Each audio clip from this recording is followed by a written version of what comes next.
I always knew my sister-in-law Rebecca would find some way to humiliate me at her wedding, but I never imagined she'd label me staff on the seating chart while my own husband was placed at the family table. Sometimes the most painful revelations come wrapped in elegant calligraphy on expensive cardstock.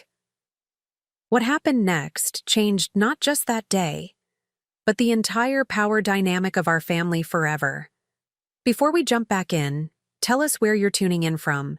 And if this story touches, you make sure you're subscribed, because tomorrow I've saved something extra special for you. The wedding invitation arrived on a Tuesday, a pristine cream envelope with gold foil accents nestled between my electric bill and a takeout menu. I recognized Rebecca's distinctive taste immediately: expensive, meticulous, and designed to impress. My husband James and I had been expecting it, of course. His younger sister's engagement to Harrison Wells, heir to a regional banking fortune, had dominated family conversations for the past 8 months. "It's here," I called to James, who was preparing dinner in our modest kitchen. The sound of chopping paused as he appeared in the doorway, dish towel slung over his shoulder. "Well, let's see it then," he said with a smile that didn't quite reach his eyes. I carefully opened the envelope, preserving its immaculate seal, and withdrew. The contents. The invitation suite was a work of art: letterpress printing on handmade paper, watercolor illustrations of the historic Charleston estate where they'd be married, and a collection of inserts covering everything from accommodation options to dress code requirements. "Black tie required," I read aloud, a slight knot forming in my stomach. "And look at this note. We kindly request that all guests adhere to a sophisticated palette of navy, silver, or black to complement our wedding." Aesthetic. James laughed softly. Of course she would. Heaven forbid someone wear burgundy and ruin her Instagram photos. I smiled despite my apprehension. My relationship with Rebecca had always been strained, though I'd spent years attempting to bridge the gap. As an elementary school art teacher from a working-class background, I never quite fit into the world of old money and social connections that the Bennett family inhabited. James had distanced himself from that world years ago, choosing a career in environmental science over joining his father's investment firm. His choice had made him something of a family disappointment, though they were careful to frame their disapproval as concern about his future. "Olivia?" James's voice pulled me from my thoughts. "Everything okay?" I nodded, though the knot in my stomach had tightened. Just thinking about what to wear. My navy dress from Lisa's wedding might work. "You'll look beautiful in anything," he said, returning to the kitchen. What I didn't tell him was the familiar dread creeping up. My spine at the thought of spending an entire weekend with his family, particularly Rebecca. Over the 7 years of our marriage, she had perfected the art of the subtle dig. Comments about my quaint career teaching art to children, questions about when we might afford a real house instead of our rented bungalow, and the particular way she introduced me to her friends as James's wife, rather than by my name. The RSVP card sat heavy in my hand. A rational part of me wanted to decline, to protect myself from the inevitable discomfort. But I knew what that would mean for James. Another fracture in his already complicated relationship with his family. Another reason for them to claim I was changing him, or pulling him away from them. I checked accepts with pleasure, and sealed the response card in its return envelope. The weeks before the wedding passed in a blur of preparation. I spent more than I should have on a new dress, a floor-length navy gown with subtle beading that I found on sale but still required. Dipping into our vacation fund, I scheduled an appointment at a salon for a professional updo, something I'd normally never splurge on. Each decision was guided by a desperate hope that maybe this time, if I looked the part perfectly enough, Rebecca and the rest of the Bennetts might finally see me as worthy of their acceptance. James watched these preparations with growing concern. "Liv, you know you don't have to try so hard," he said one evening as I practiced walking in the new heels I'd purchased. They're the ones missing out by not appreciating how amazing you are exactly as you are. I smiled at his support, but continued practicing. I just want everything to go smoothly, I said. This is important to your family. You're my family, he replied firmly. And if they can't respect you, that's their loss, not ours. His words warmed me, but I knew the reality was more complicated. James had already sacrificed so much of his family connection by choosing a different path. I didn't want to be another wedge between them, another reason for the subtle blame his parents cast his way during holiday gatherings and the occasional forced Sunday dinners. The Wednesday before the wedding, Rebecca called unexpectedly. I answered with cautious optimism. Perhaps this was the olive branch I'd been hoping for. Olivia, thank goodness I caught you, she said, her voice carrying that familiar tone of controlled urgency. I wanted to talk to you about the rehearsal dinner on Friday. Of course, I replied, straightening up as if she could see me through the phone. We've arranged to arrive by 3, so we'll have plenty of time to check into the hotel before the rehearsal. Yes, well, about that. She paused. I have a small favor to ask. You have an artistic eye, and frankly, I don't trust the wedding planner to have the same attention to detail that you would. I held my breath, waiting. Would you mind terribly coming to the venue early on Friday to help with some of the place cards and table arrangements? The calligrapher delivered everything, but someone needs to arrange them, and I just know you'd do it perfectly. The request seemed innocent enough, flattering even, but something in her tone made me hesitate. Still, this was the first time Rebecca had acknowledged any skill or ability I possessed. It felt like progress. I'd be happy to help, I said, ignoring the warning signals flickering at the edges of my consciousness. Wonderful. Come to the estate around 11 then. The planner will give you all the materials. And Olivia? Her voice took on a honeyed quality I'd learned to be wary of. I do appreciate it. It's so important to have family who can just pitch in where needed. After we hung up, I sat staring at my phone, trying to decipher whether I'd just been complimented or subtly relegated to the role of unpaid wedding staff. James, ever attuned to my expressions, raised an eyebrow from across the room. Rebecca wants me to come early to help with place cards, I explained. She said she values my artistic eye. James frowned slightly. Did she ask any of her bridesmaids to help? I don't think so, I admitted. But maybe this is her way of including me more. You know, I've always wanted a better relationship with her. Just make sure you're not being taken advantage of, he cautioned. You're a guest at this wedding, not the help. His words would prove prophetic in a way neither of us could have anticipated. Friday morning dawned bright and clear, a perfect May day in Charleston. I dressed carefully in a simple but elegant dress, appropriate for pre-wedding activities, packed my gown and accessories for the weekend in a garment bag, and kissed James goodbye. He would drive down later with our suitcase after finishing some work. Call me if you need anything, he said, embracing me tightly. And remember, we're there for each other, not to impress anyone else. I nodded, grateful once again for his unwavering support. Then I set off for the historic Bellwood estate, my GPS guiding me through increasingly exclusive neighborhoods until I reached the imposing wrought iron gates marking the entrance to one of Charleston's most prestigious wedding venues. The estate was magnificent. 12 acres of manicured gardens surrounding a pre-Civil War mansion that had been restored to showcase its original grandeur. As I parked in the designated area and made my way to the main house, I couldn't help feeling a flutter of intimidation. Everything about this place screamed old money and social standing, precisely the world that had always made me feel like an outsider. Little did I know, I was walking into a situation that would force me to finally choose between keeping the peace and standing up for my own dignity. The next 24 hours would reshape the boundaries of our family forever, beginning with a place card that would change everything. As I entered Bellwood Estate, the grandeur was overwhelming.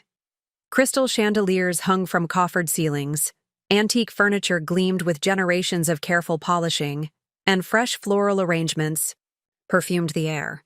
A flurry of activity surrounded me. Caterers arranging serving pieces, florists carrying elaborate centerpieces, and technicians testing lighting systems. "You must be Olivia," a crisp voice called. I turned to see a woman with a tablet and an earpiece striding toward me. "Rebecca mentioned you'd be helping today. I'm Elise, the wedding coordinator." "Yes, hello?" I extended my hand, which she briefly shook while glancing at her watch. "Perfect timing. We're setting up in the East Parlor. The calligraphy items need arranging, and Rebecca was quite insistent that you handle it personally." Something in her tone suggested this wasn't a typical request, but she maintained professional neutrality. The East Parlor was a study in controlled chaos.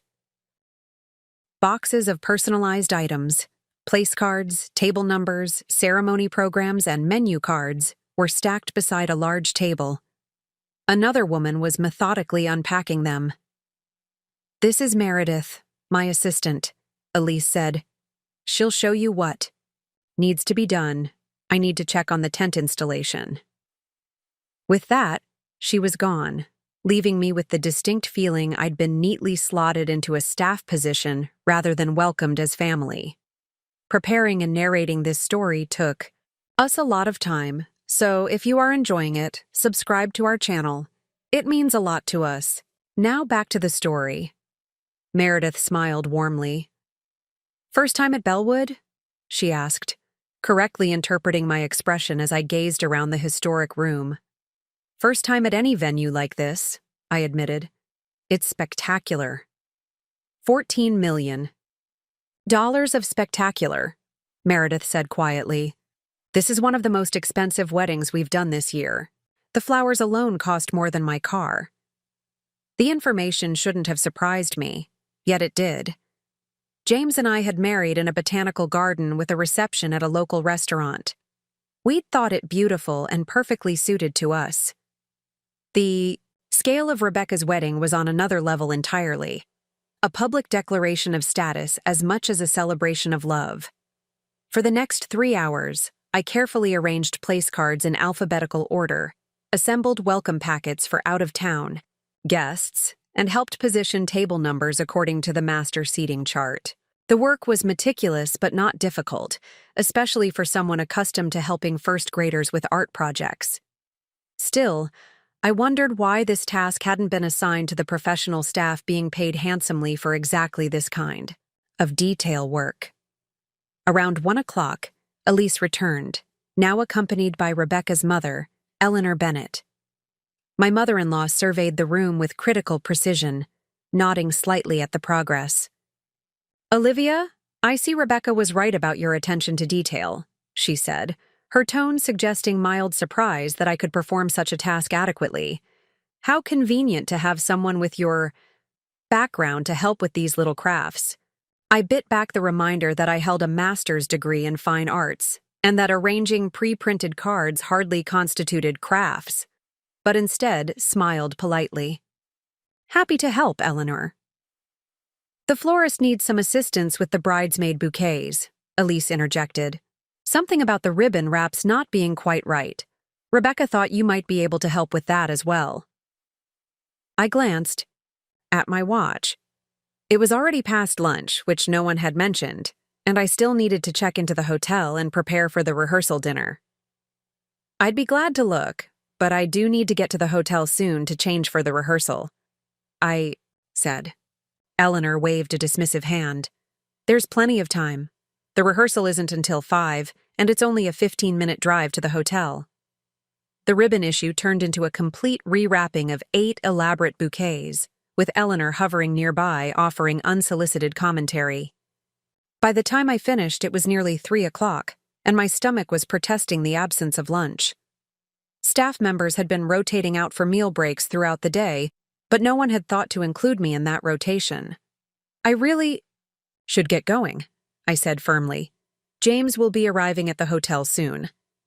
"Oh, before you go," Eleanor said, "would you mind just checking the guest book table setup?" Rebecca was specific about the arrangement. and you've been so helpful with everything else." The request wasn't really a request, and I found myself rearranging the guest book display while messiness from James accumulated on my phone. Finally, at nearly 4 o'clock, I managed to extricate myself from Bellwood, racing to the hotel with barely an hour before we needed to be back for the rehearsal. James was waiting in our room, concern evident in his expression. "Where have you been? I've been calling for hours." Apparently, helping with place cards meant working as an unpaid wedding assistant all day, I explained, hurriedly changing clothes. "I didn't even get lunch." His face darkened. "This is exactly what I was worried about. They're taking advantage of you." "It's fine," I insisted, though it wasn't. "It's just one weekend. I want everything to go well." "It should go well. For you too, Liv. Your family, not staff." I paused in the middle of applying makeup, meeting his eyes in the mirror. "I know, but sometimes keeping the peace means making small sacrifices." "There's a difference between compromise and self-erasure," he said quietly. "I'm starting to think my family doesn't understand that distinction." We arrived at the rehearsal precisely at 5, joining the wedding party and family members gathering, in the garden where the ceremony would take place. Rebecca, resplendent in a white cocktail dress that probably cost more than our monthly rent, barely acknowledged my arrival with a distracted wave before returning to an intense discussion with her wedding planner. The rehearsal proceeded efficiently, under Elise's direction. As family members rather than part of the wedding party, James and I had minimal roles, simply being instructed where to sit during the ceremony. Throughout the proceedings, I noticed a pattern in how Rebecca's friends and family interacted with me. Those who knew I was James's wife greeted me warmly, if superficially. Others who had seen me working throughout the day treated me with the polite distance reserved for service providers, assuming I was part of the venue staff. The rehearsal dinner was held in Bellwood's formal dining room, a stunning space, with hand-painted wallpaper and original portraits of the estate's historical owners. As we entered, I noticed elaborate place cards marking each seat at the long table. James found our names and frowned. "This can't be right," he murmured. Our place cards weren't together. James was seated near his parents and sister, while my card had been placed at the very end of the table, next to Rebecca's wedding planner and the venue coordinator, the staff section. "There must be a mistake," I whispered, feeling heat rise to my cheeks as other guests began finding their seats. James immediately walked to Rebecca, who was greeting guests at the entrance. I watched their conversation from a distance, noting how her smile remained fixed while her eyes grew cold. After a moment, James returned. "She claims it was an oversight, but says rearranging now would disrupt her carefully planned seating arrangement since dinner is about to be served," he reported, his voice tight with controlled anger. "What do you want to do?" I asked, aware that several guests were watching our exchange with curious expressions. "I'm sitting with you," he said firmly. "If that means we're both at the end with the coordinators, so be it." "No," I touched his arm. "Don't make a scene. It's just dinner." "It's not just dinner, and we both know it. Please, James, for me, we'll talk about it later." Reluctantly, he agreed, and we separated to our assigned seats. Throughout the 5-course meal, I maintained pleasant conversation with Elise and the venue director, both of whom seemed equally uncomfortable with the arrangement. From my position, I could see James at the family section of the table, his posture rigid and his participation in conversation minimal. After dinner, as guests mingled with drinks, Rebecca approached me for the first time that evening.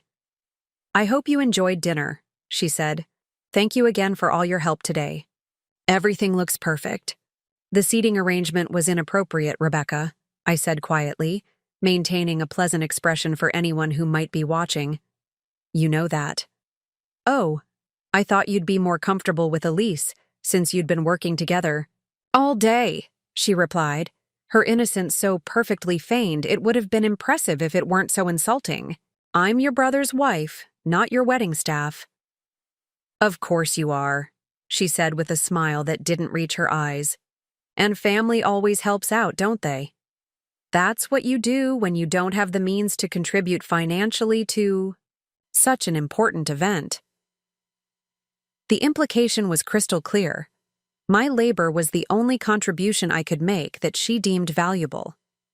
Before I could respond, she was called away by her fiancé, leaving me standing alone with my half-empty champagne glass and the distinct feeling that tomorrow's wedding would be even more challenging than today had been. James found me moments later, his expression somber. "Let's go back to the hotel," he suggested. "Early day tomorrow." In our hotel room, James paced while I removed my jewelry and tried to process the day's events. "This is beyond unacceptable," he said finally.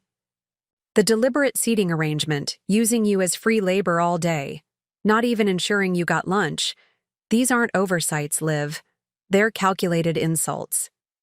I sank onto the edge of the bed. "I know," I admitted. "But what options do we have? Skip the wedding? That would only confirm their belief that I'm somehow taking you away from your family. Maybe it's time they understood that I choose to be with you because you're the best thing in my life," he said, sitting beside me. "Not because you've somehow manipulated me away from them." "One more day," I said, taking his hand. "We can handle one more day." As I fell into exhausted sleep that night, I had no idea that one more day would bring a public humiliation that would finally force me to draw a line, not just for this weekend, but for all the boundaries I had failed to establish over 7 years of marriage. Sometimes dignity requires walking away, even when every social pressure demands you stay and accept less than you deserve. Wedding day dawned with Charleston's characteristic golden sunlight filtering through the hotel curtains. I awoke before James, my mind already racing with thoughts of the day ahead. Despite yesterday's challenges, a small part of me still held on to hope that today might be different, that the actual wedding celebration would somehow transcend the petty dynamics and finally allow me to be accepted as a true member of the Bennett family. I slipped from bed quietly and made myself a cup of the hotel room coffee, carrying it to the window where I could look out over the historic district. The city was just coming to life.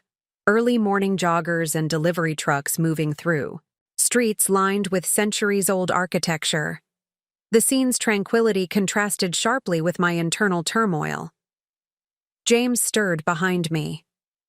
"You're up early," he observed, his voice still thick with sleep. "Just thinking," I replied, turning to offer him a smile I didn't entirely feel. "Second thoughts about going today?" he asked, sitting up. The question hung between us, both knowing it was a valid consideration after yesterday's events, yet equally aware of the consequences such a decision would carry. "No," I said after a moment. "We'll go. But I'm setting some boundaries today. No more helping with arrangements. No more accepting disrespect disguised as oversight. I'm attending as your wife and nothing else." James's expression softened with a mixture of pride and concern. "I support that completely. Just remember, we can leave at any point if things become unacceptable." "I know," I nodded, though the thought of actually walking out of Rebecca's wedding seemed almost unimaginable, the nuclear option in family relations. We took our time getting ready, enjoying a proper breakfast at a cafe near our hotel, rather than rushing to the venue early. James wore his tailored black suit with the subtle navy tie we'd purchased to comply with the wedding color scheme. I carefully applied my makeup and styled my hair in an elegant updo that had taken considerable practice to master. The navy gown, when I finally slipped it on, draped exactly as I'd hoped, sophisticated without being showy, elegant without trying too hard. "You look absolutely stunning," James said, genuine admiration in his eyes. "Think I'll pass the Bennett appearance test?" I asked, only half joking. "You'd outshine them all even in pajamas," he assured me, taking my hand. "Ready?" We arrived at Bellwood exactly 45 minutes before the ceremony was scheduled to begin. Perfectly appropriate timing for wedding guests. The estate had transformed overnight. Thousands of white roses and hydrangeas adorned every available surface. Crystal installations caught the light, creating prismatic rainbows across the manicured lawns. Staff in formal attire directed guests toward the garden ceremony space, where white chairs had been arranged in perfect rows. As we approached the garden entrance, Elise intercepted us, her expression professionally pleasant, but with an undercurrent of tension. "Olivia, there you are. Rebecca was expecting you hours ago to help with the bridesmaids' final arrangements." There was a question in her tone, though she framed it as a statement. "I wasn't aware I had any duties today," I replied calmly. "We've come as guests for the ceremony." A flash of understanding crossed her face. "I see. Well, everything's under control now. Let me show you to your seats." She led us toward the seating area, where guests were already beginning to gather. I noticed James's parents sitting in the front row, his father, Richard, distinguished, in his tuxedo, and his mother, Eleanor, elegant in a silvery gown that had undoubtedly been custom-made for the occasion.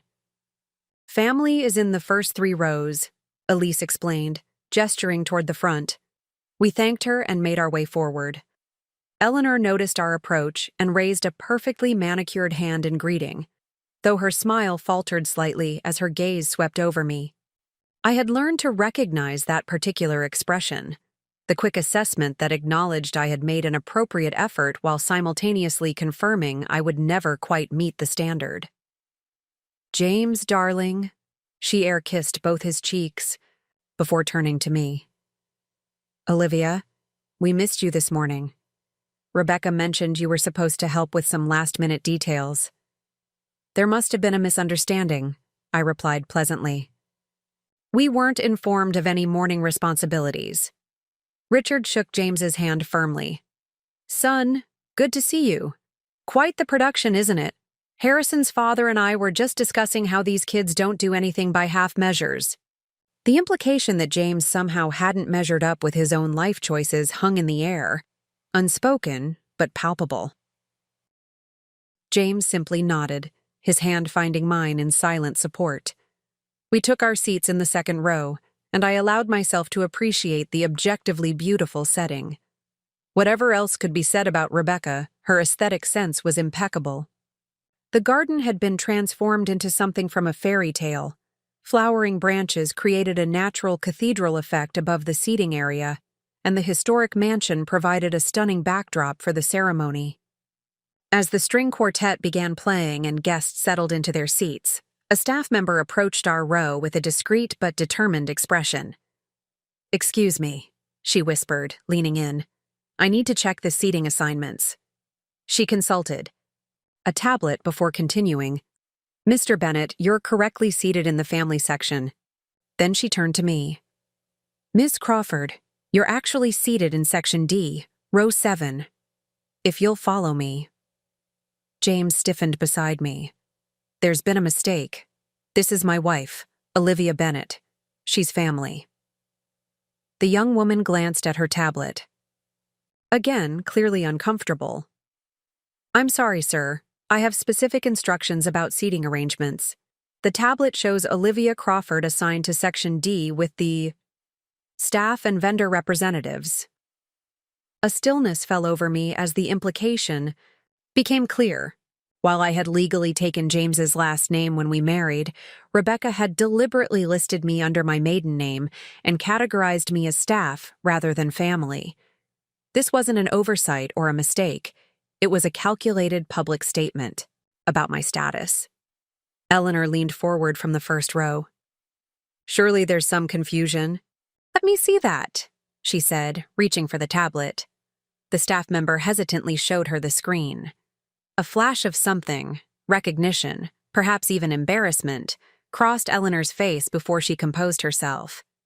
"I'm sure Rebecca had her reasons for the arrangement," she said quietly, not quite meeting my eyes. "Perhaps it would be best to follow the seating plan. We don't want to create a disruption before the ceremony." James stood up immediately. "This is completely unacceptable. Olivia is my wife and a member of this family." "James, please," Richard hissed. "Not now. We can sort this out later." "There's nothing to sort out," James replied, his voice controlled, but firm. "Either Olivia sits with family, or we both leave." The guests in nearby rows had begun to notice the tension, heads turning curiously in our direction. The string quartet continued playing, creating a surreal soundtrack to the quiet. Confrontation unfolding in the family section. In that moment, looking at Eleanor's uncomfortable expression and Richard's barely contained annoyance, I suddenly saw with perfect clarity what I had been denying for years. This wasn't about Rebecca's wedding day insecurities or temporary family tension. This was the culmination of a pattern, a deliberate, ongoing effort to classify me as something other than a legitimate member of their family.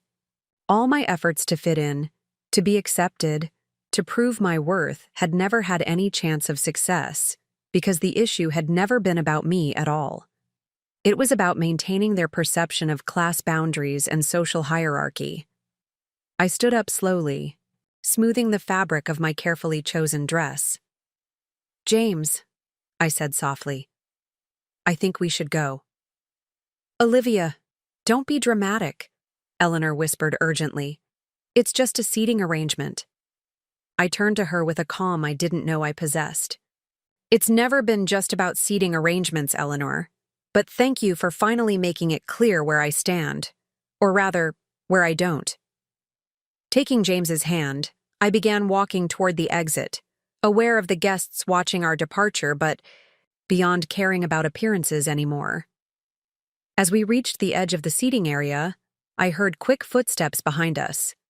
Rebecca, already in her wedding gown, had emerged from the bridal preparation area. "What is going on?" she demanded in a harsh whisper. "You're creating a scene at my wedding." James turned to face his sister. "You labeled my wife as staff and tried to seat her away from family. What exactly did you expect would happen?" "It was a simple organizational decision," Rebecca insisted. "We have limited seating in the family section, and Olivia was helping with the wedding, so it made sense to publicly humiliate her?" James interrupted. "To make it clear after 7 years that you still don't consider her family?" Rebecca's composure slipped briefly. "Well, if she's so sensitive about her position, perhaps that says more about her insecurities than my seating chart." I had remained silent, but now I found my voice. "Rebecca, I've spent years trying to build a relationship with you and your family. I've accepted subtle put-downs, endured condescension, and repeatedly extended olive branches. But this crosses a line that can't be uncrossed." "So you're actually leaving? During my wedding?" She looked genuinely shocked, as if she'd never imagined there might be consequences for her actions. "Yes," I said simply. "I wish you happiness in your marriage, but I won't stay where I'm not respected."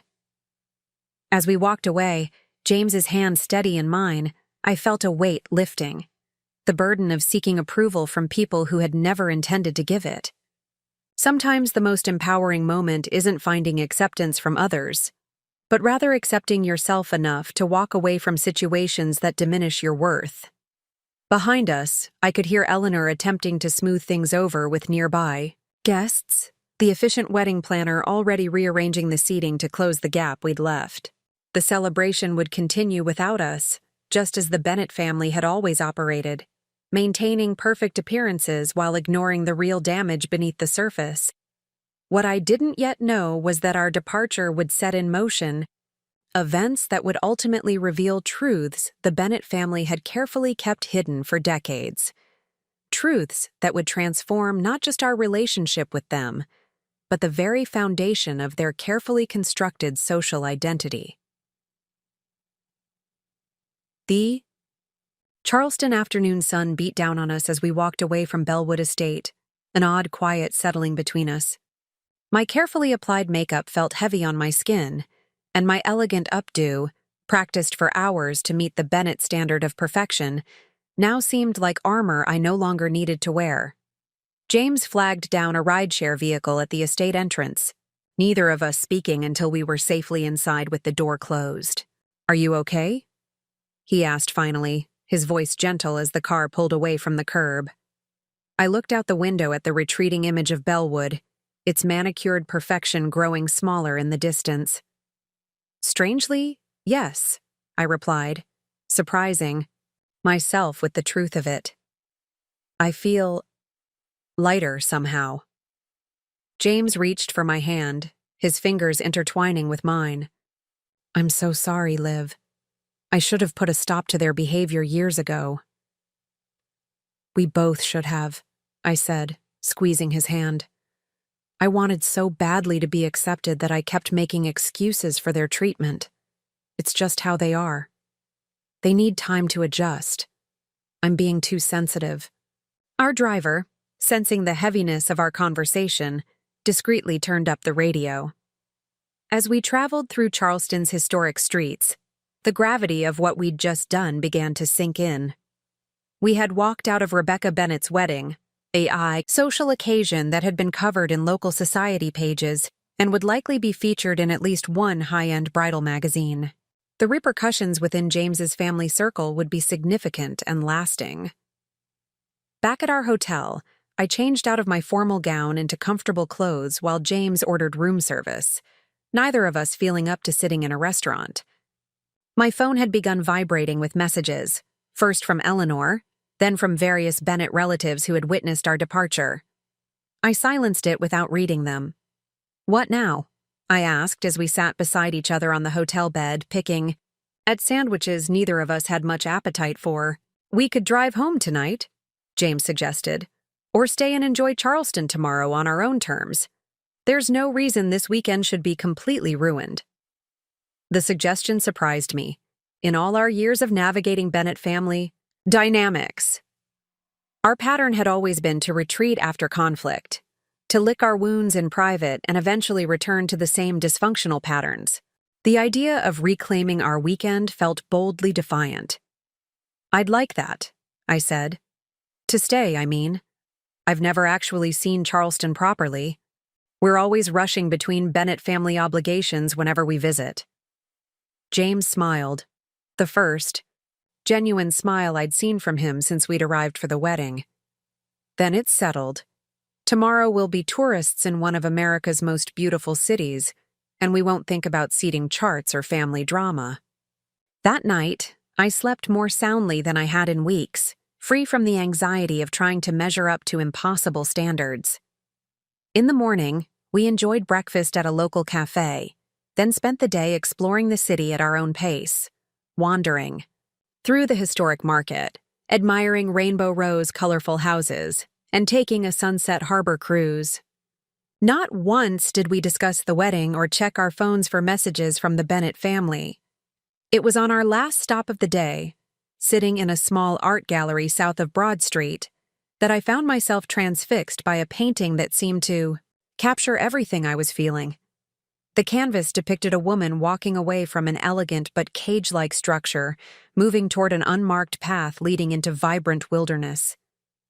"It's called Choosing Unknown Freedom," the gallery owner explained, noticing my interest. "The artist specializes in themes of liberation and self-discovery." "It's perfect," James said quietly. "It's you, Liv." I looked at him questioningly. "Yesterday," he clarified, "walking away from Bellwood, choosing your dignity over their approval." The gallery owner discreetly moved away, giving us privacy. "Do you think I made the right choice?" I asked, the question that had been lurking beneath my newfound peace finally surfacing. "I think it was long overdue," James replied. "For both of us. I've watched you diminish yourself trying to fit into their world for years. Yesterday was the first time I saw you stand in your full height in their presence. We purchased the painting, an extravagance we wouldn't normally allow ourselves, but it felt important to commemorate this watershed moment. As the gallery owner wrapped it carefully for transport, my phone rang. I had turned the sound back on that morning, half expecting some communication from the Bennets, but the caller ID surprised me. "It's Margaret," I said to James, referring to his maternal aunt, the family's self-proclaimed black sheep who had distanced herself from the Bennett social circle decades ago to pursue a career as a travel photographer. "You should answer it," James encouraged. Aunt Margaret had always been kind to me, though we rarely saw her as she was seldom included in family gatherings. "Olivia, darling," Margaret's voice came through clear and warm. "I heard what happened yesterday. Are you two all right?" "We're fine," I assured her, surprised by her concern. "How did you hear about it? I thought you were in New Zealand for a photography assignment." "I flew in for the wedding but came down with a migraine and couldn't attend. Richard called to give me an earful about how you and James created a scene and embarrassed the family." I could hear the eye roll in her voice. I wanted to hear your side of the story. As concisely as possible, I explained what had happened, from being used as unpaid wedding staff to the final insult of being categorized as Crawford and seated with the vendors. Margaret's laugh was rich and genuine. "Oh, that's pure Eleanor and Rebecca. They did the same to my partner at Richard's retirement party years ago, seated her with the catering staff because she works as a chef. We left too, and I haven't attended a Bennett formal function since." "I didn't know that," I said, glancing at James, who looked equally surprised. "The Bennets have a long history of using seating arrangements and name cards as weapons," Margaret continued. "It's their passive-aggressive way of establishing hierarchy. Are you still in Charleston? I'd love to see you both before you head home." We arranged to meet Margaret for dinner at a small restaurant in the historic district, the kind of place that would never appear on the Bennett family's social radar, but served authentic low-country cuisine to appreciative locals. When we arrived, Margaret waved us over to a corner table, rising to embrace us both warmly. At 62, Margaret Bennett Mitchell looked nothing like her younger sister Eleanor. Where Eleanor maintained a rigid perfection in appearance, Margaret embraced her silver hair and laugh lines, her vibrant clothing and chunky artisan jewelry reflecting her creative spirit. "You look wonderful," she said, studying me. "There's something different about you today." A weight lifted. "That's exactly how it feels," I admitted as we sat down. I didn't realize how much energy I was spending trying to be accepted until I finally stopped trying. Margaret nodded knowingly. "The Bennets have that effect. They create an environment where you're constantly auditioning for a role you'll never be cast in." "Why do they do it?" James asked, the question that had lingered for years finally given voice. "What purpose does it serve to keep people on the outside?" Margaret considered this as she sipped her wine. "It's fear, primarily. Fear disguised as superiority. The Bennett identity is built entirely on social position and appearance. Anyone who doesn't reinforce that narrative, who values different things or lives differently, becomes a threat to their self-concept." "But I tried so hard to fit in," I said. "I followed all their unspoken rules, dressed appropriately, suppressed my opinions." "And that's precisely why they couldn't accept you," Margaret replied gently. "Someone who genuinely doesn't care about their approval would be dismissed as irrelevant. But you, Olivia, you demonstrated that someone could come from a different background, have different values, yet still be worthy of respect and inclusion. That challenges their entire worldview." The insight struck me profoundly. All this time, I had assumed the problem was that I hadn't tried hard enough, hadn't conformed thoroughly enough. The revelation that my efforts themselves were part of what threatened them felt both liberating and sad. "There's something else you should know," Margaret said, her expression growing more serious. "Something that might help you understand the family dynamics better." She glanced at James. "It concerns your mother, specifically." James leaned forward slightly. "What about her?" Eleanor wasn't born into wealth, Margaret said simply. We grew up in a working-class neighborhood in Greenville. Our father was a high school history teacher, and our mother worked as a secretary. Eleanor reinvented herself completely when she met Richard at university. Changed her accent, her interests. Even fabricated childhood stories about cotillions and summer homes. James sat back, visibly processing this information. That's impossible. She's always talking about her family legacy, her grandmother's silver collection, the Bennett Pierce traditions. All carefully constructed fiction, Margaret confirmed. The famous Pierce family silver was purchased piece by piece at antique shops. The family traditions were adopted from books and films about old Southern families. By the time she married Richard, she had the performance perfected. Very few people know the truth. Richard's parents took it to their graves, believing their son had married into another established family. The revelation landed like a thunderclap, illuminating decades of Eleanor's behavior in a new light, her obsession with appearances, her rigid adherence to social rules she had taught herself, her panic whenever boundaries between social classes were blurred. "Does my father know?" James asked quietly. "I'm not certain," Margaret replied. Richard was always more interested in what Eleanor represented than who she actually was. It's possible he's chosen not to see the inconsistencies all these years. As our dinner continued, Margaret shared more about her own journey away from the Bennett influence, how liberating she had found it to build a life based on passion rather than appearance, how much richer her experiences had been since she stopped seeking her family's approval.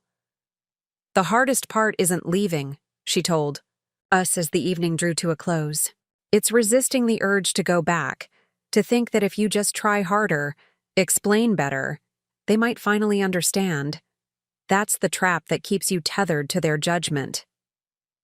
Her words resonated deeply with me, even after yesterday's decisive exit. Part of me had still been mentally rehearsing explanations, justifications, ways to eventually repair the relationship without sacrificing too much of my dignity. As we walked Margaret to her hotel, she hugged me again. "Remember, Olivia, the most powerful step isn't walking away from something toxic. It's walking towards something authentic. Build the life you want with James, not in reaction to the Bennetts, but because it represents what you truly value." That night, back in our hotel room with our newly purchased painting propped against the wall, James and I talked more openly than we had in years about what we wanted our life together to look like, free from the shadow of Bennett expectations and manufactured tradition. "I think," James said thoughtfully as we prepared for bed, "that yesterday wasn't really about walking out of a wedding. It was about walking into our future, one where we get to define what success and family really mean." As I drifted toward sleep, I realized that what had initially felt like a dramatic ending was actually a beginning. The first step toward building a life measured by our own values rather than someone else's impossible standards. The path ahead might be uncertain, but it was ours to define, and that made all the difference. The drive home from Charleston felt symbolic. With each mile marker, the weight of expectations I had carried for years seemed to diminish. James, and I took the scenic coastal route rather than the faster interstate, stopping at small towns and roadside viewpoints that caught our interest. There was no rush to return to our regular lives. Instead, we savored this transitional space between who we had been and who we were becoming. "Have you checked your messages at all?" James asked as we stopped for lunch at a seafood shack overlooking a salt marsh. Herons waded through the grasses, patiently hunting for their next meal, unconcerned with anything beyond their immediate purpose. I shook my head. "Not yet. I'm not ready to deal with the fallout." "Me neither," he admitted, surprising me slightly. James had always been the one to maintain connections with his family, to smooth things over after disagreements, to find the path of least resistance. "I keep thinking about what Aunt Margaret told us, about my mother's background. Does it change how you see her?" I asked gently. James considered this, watching the herons as they moved with deliberate grace through the water. Not in the way you might think. I'm not judging her for coming from a different background. That would be incredibly hypocritical, given how I've felt about how they've treated you. But I'm sad that she's spent her entire adult life running from who she really is. It explains so much about her rigidity, her constant fear of social mistakes. It's like she built a house of cards and has spent decades making sure no wind ever blows through the room, I observed. Exactly. And Rebecca learned from her that identity is something external, something you have to continually perform and defend rather than simply live. He took my hand across the table. I don't want to live like that anymore, Liv. Always worrying about measuring up to standards that don't even matter to us. The remainder of our journey continued in this reflective spirit. By the time we reached our modest bungalow on Sunday evening, I felt fundamentally changed, not by dramatic revelation, but by the quiet certainty that we were reclaiming our life on our own terms. Monday morning arrived with unavoidable reality. We both had jobs to return to. James to his environmental research position at the university, me to my classroom of first graders who would be eager to share their weekend adventures. Before leaving, I finally checked my phone, bracing myself for the onslaught. There were 17 missed calls and 23 text messages, most from Eleanor, several from Richard, 2 from Rebecca herself, and surprisingly, a few from James's cousins. I skimmed through them quickly, noting the emotional trajectory, initial outrage, attempts at guilt-inducing rhetoric, and finally, demands for explanation. None expressed genuine concern for how I might have felt or acknowledged the inappropriateness of what had occurred. "Anything important?" James asked as he prepared his travel mug of coffee. "Nothing that can't wait," I replied, putting my phone away. "Let's have a good day and deal with this later." My classroom provided welcome sanctuary. 6- and 7-year-olds care nothing for social hierarchy or family drama. They only want to know if you're truly present with them, if you see their unique spark and nurture it accordingly. As I helped Zach with his still-developing scissor skills and praised Amelia's creative approach to our color-mixing experiment, I realized I felt more authentic and valued in this room of cinder-block walls and fluorescent lighting than I ever had in the Bennett's elegant surroundings. During my lunch break, I checked my email to find a message from Elise, Rebecca's wedding planner. Its professional tone couldn't quite mask the genuine empathy beneath. "Olivia, I hope this message finds you well. I wanted to reach out personally regarding the unfortunate situation at the Bennett-Wells wedding. While maintaining client confidentiality, I feel compelled to express that the seating arrangement and designation were specifically requested, not an oversight or misunderstanding. In my 10 years as an event planner, I have occasionally witnessed family dynamics that create uncomfortable situations for guests. What happened Saturday was unprecedented in my experience. Please know that my team and I in no way condone such treatment of any wedding guest, particularly family members. I have attached several photographs taken during the preparation day that I thought you might appreciate having. They show your artistic contributions to the event, which were genuinely beautiful and received many compliments from guests. Respectfully, Elise Montgomery, Principal Coordinator, Montgomery Events. Attached were several professional photos, close-ups of the thoughtfully arranged welcome packages I had assembled, and the artfully displayed place cards. Despite everything, I felt a small surge of pride in the work itself.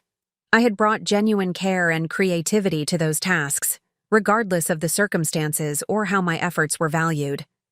By the time I arrived home that evening, I felt centered, enough to discuss next steps with James.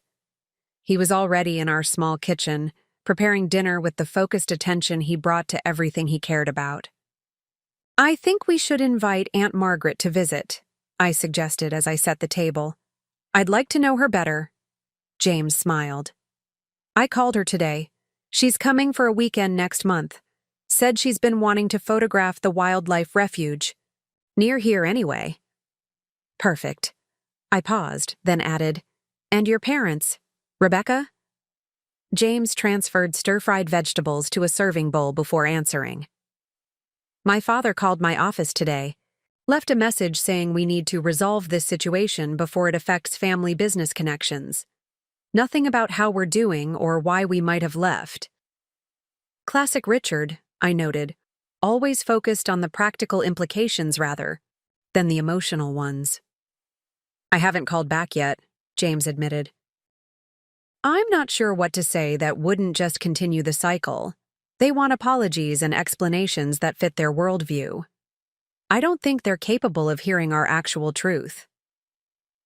We ate dinner on our small patio, the spring evening perfect for dining outdoors.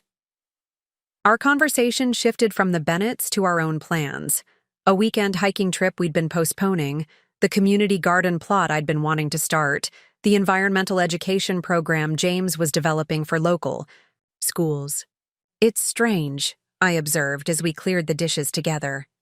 How much mental space was occupied by trying to navigate your family's expectations. I keep having ideas and realizing there's no voice in my head immediately explaining why they won't work or why the Bennetts would disapprove. I know exactly what you mean, James replied.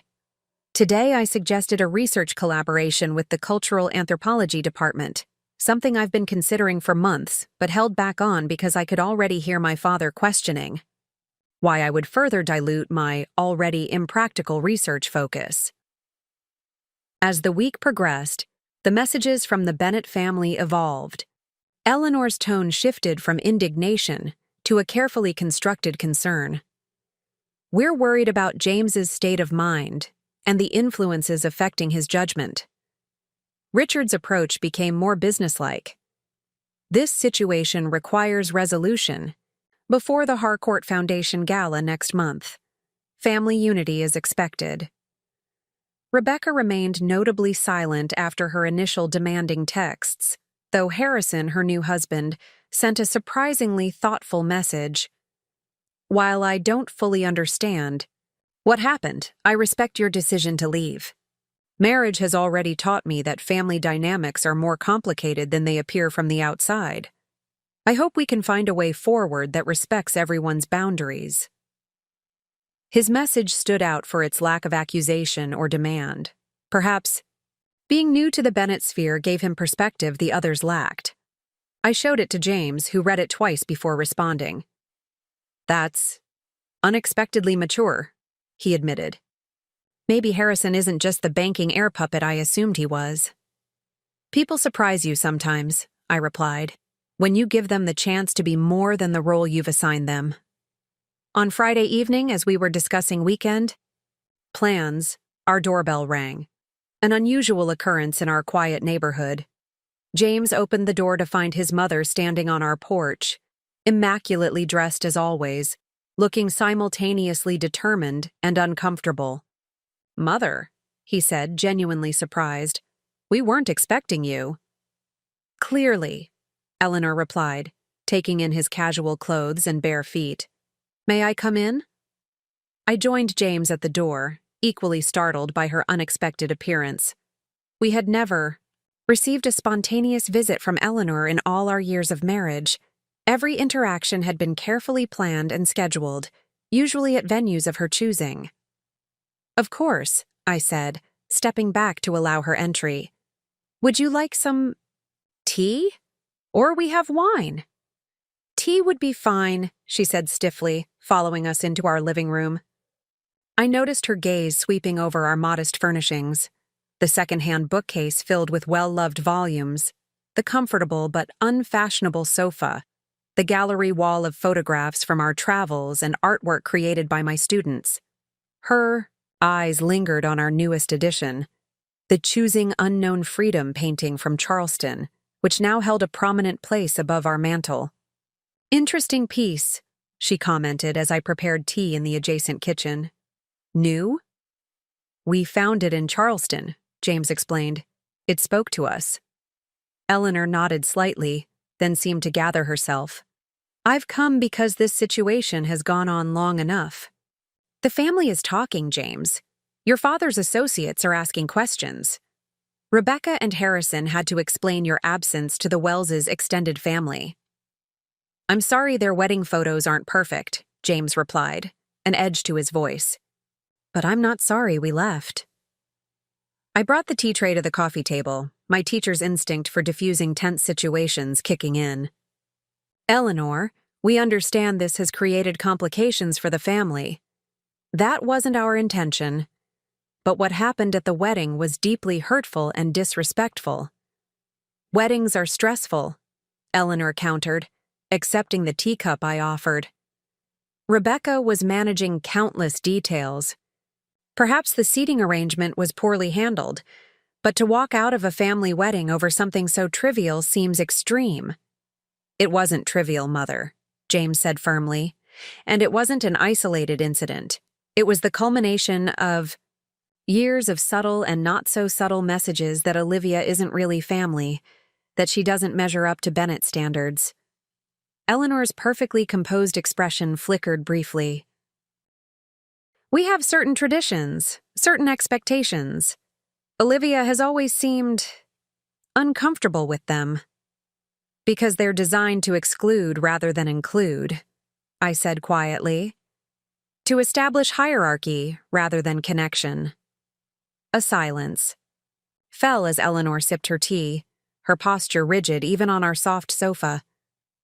I noticed then what I hadn't seen immediately, the slight tremor in her hand, the unusual pallor beneath her perfect makeup. Eleanor Bennett was afraid, though of what exactly I couldn't yet determine. We spoke with Aunt Margaret, James said finally. She shared some interesting family history with us. The teacup froze halfway to Eleanor's lips.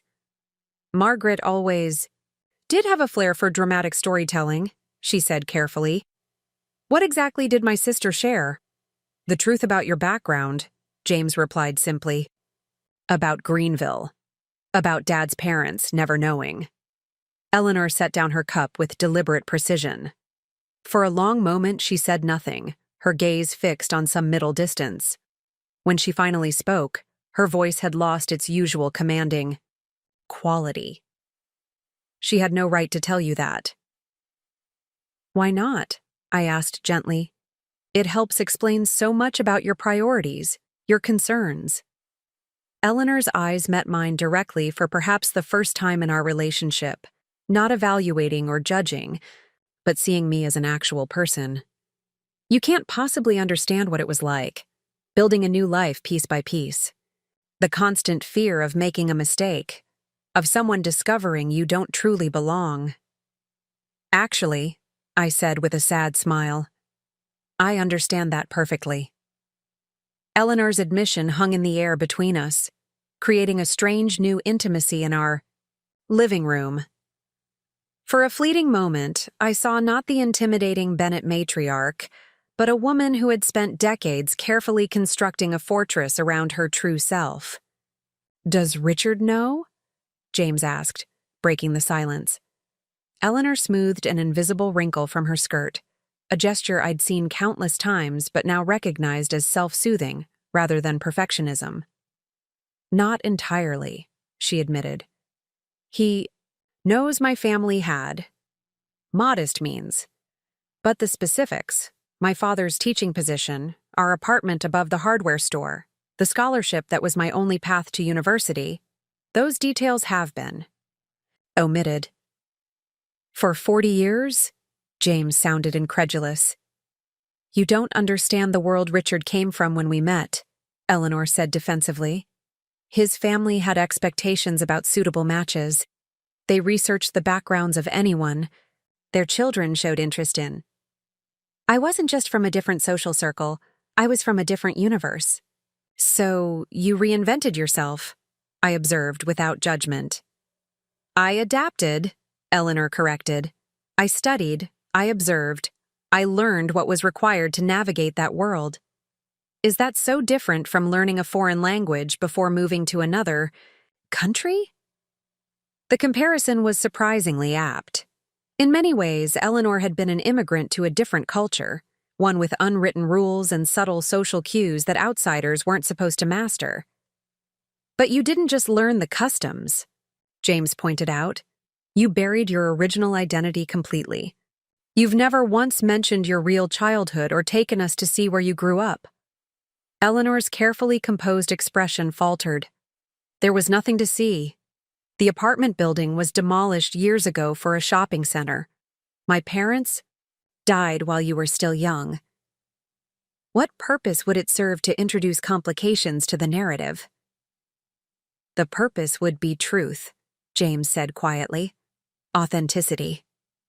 Eleanor looked at him as if he had suggested something not merely impractical, but incomprehensible. Authenticity is a luxury, James, one that people in secure positions can afford. For those of us who had to earn our place, adaptation is survival. I found myself feeling an unexpected empathy for Eleanor. Her choices had been shaped by pressures I hadn't fully appreciated, and while her methods of maintaining status had caused hurt, her underlying motivation, security, was profoundly human. Why are you really here, Eleanor? I asked gently. It can't just be about managing family appearances after the wedding. She hesitated, then reached for her handbag, an elegant leather accessory that probably cost more than a month of my teacher's salary. From it, she withdrew an envelope. This arrived for Richard at his office yesterday, she said, extending it toward James. From Sullivan and Merritt. James accepted the envelope with a puzzled expression. The law firm that handles grandfather Bennett's trust? Eleanor nodded, a tightness around her mouth betraying her anxiety. It seems there's been a review of the trust conditions, something triggered by Rebecca's marriage. James removed the letter and read it silently, his expression shifting from confusion to disbelief. This can't be right, he murmured. What is it? I asked, concerned by his reaction. According to this, Grandfather Bennett's trust contained provisions none of us knew about, James explained, looking up from the document. The family fortune isn't just held in a standard trust. It's structured as a heritage preservation trust with specific conditions for inheritance. What kind of conditions? I asked. Cultural and familial heritage preservation, Eleanor interjected, her voice tight, including requirements for maintaining traditional family structures and values. Richard and I have always abided by these principles, so it never became an issue. James continued reading, his brow furrowed. The trustees are required to conduct a formal review when beneficiaries reach certain life milestones: marriage, childbirth, significant career changes. Rebecca's marriage triggered a family-wide review. And they found something concerning, I guessed. They found, Eleanor said with barely contained distress, that I am not who the trust documents believe me to be. The original trustees approved my marriage to Richard based on documentation about the Pierce family lineage, documentation that was fabricated, James finished for her. You created a false identity to marry into the Bennett family, and now, 40 years. Later, the trust administrators have discovered the discrepancy. Eleanor's perfect posture finally faltered as she seemed to physically diminish before our eyes. It was never supposed to matter. Richard's parents died believing I came from the right background. The original trustees retired decades ago, but apparently, the current firm conducted a thorough genealogical investigation as part of the milestone review. What does this mean for the family? I asked, trying to understand the implications. It means, Eleanor said, meeting my eyes directly, that unless we can convince the trustees that the Bennett family heritage and values are being properly maintained despite my misrepresentation, there could be significant financial consequences. The trust could invoke remedial provisions. They could disinherit the entire family line, James translated, scanning further down the document. Based on the violation of the foundational trust conditions. My God, Mother. How much money are we talking about? Nearly everything, Eleanor whispered. The houses, the vacation properties, Richard's firm, it's all structured through the trust. Without it, we'd have only our personal savings and whatever assets we've managed to acquire independently. The magnitude of what she was describing slowly dawned on me. The Bennett family's entire identity, their social position, their influence, their lifestyle, all of it rested on a foundation that Eleanor's discovered deception had now threatened. "But what does this have to do with us leaving the wedding?" I asked, still not seeing the connection. "The trustees were there," Eleanor explained. "Harrison's family insisted on their presence. Apparently, the Wells family has similar heritage provisions in their own trust structures. They witnessed everything: your designated seating, your departure. It raised questions about family cohesion and adherence to traditional values." James set the letter down, looking at his mother with a mixture of disbelief and dawning understanding. "So you're here because you need us to present a united family front to the trustees.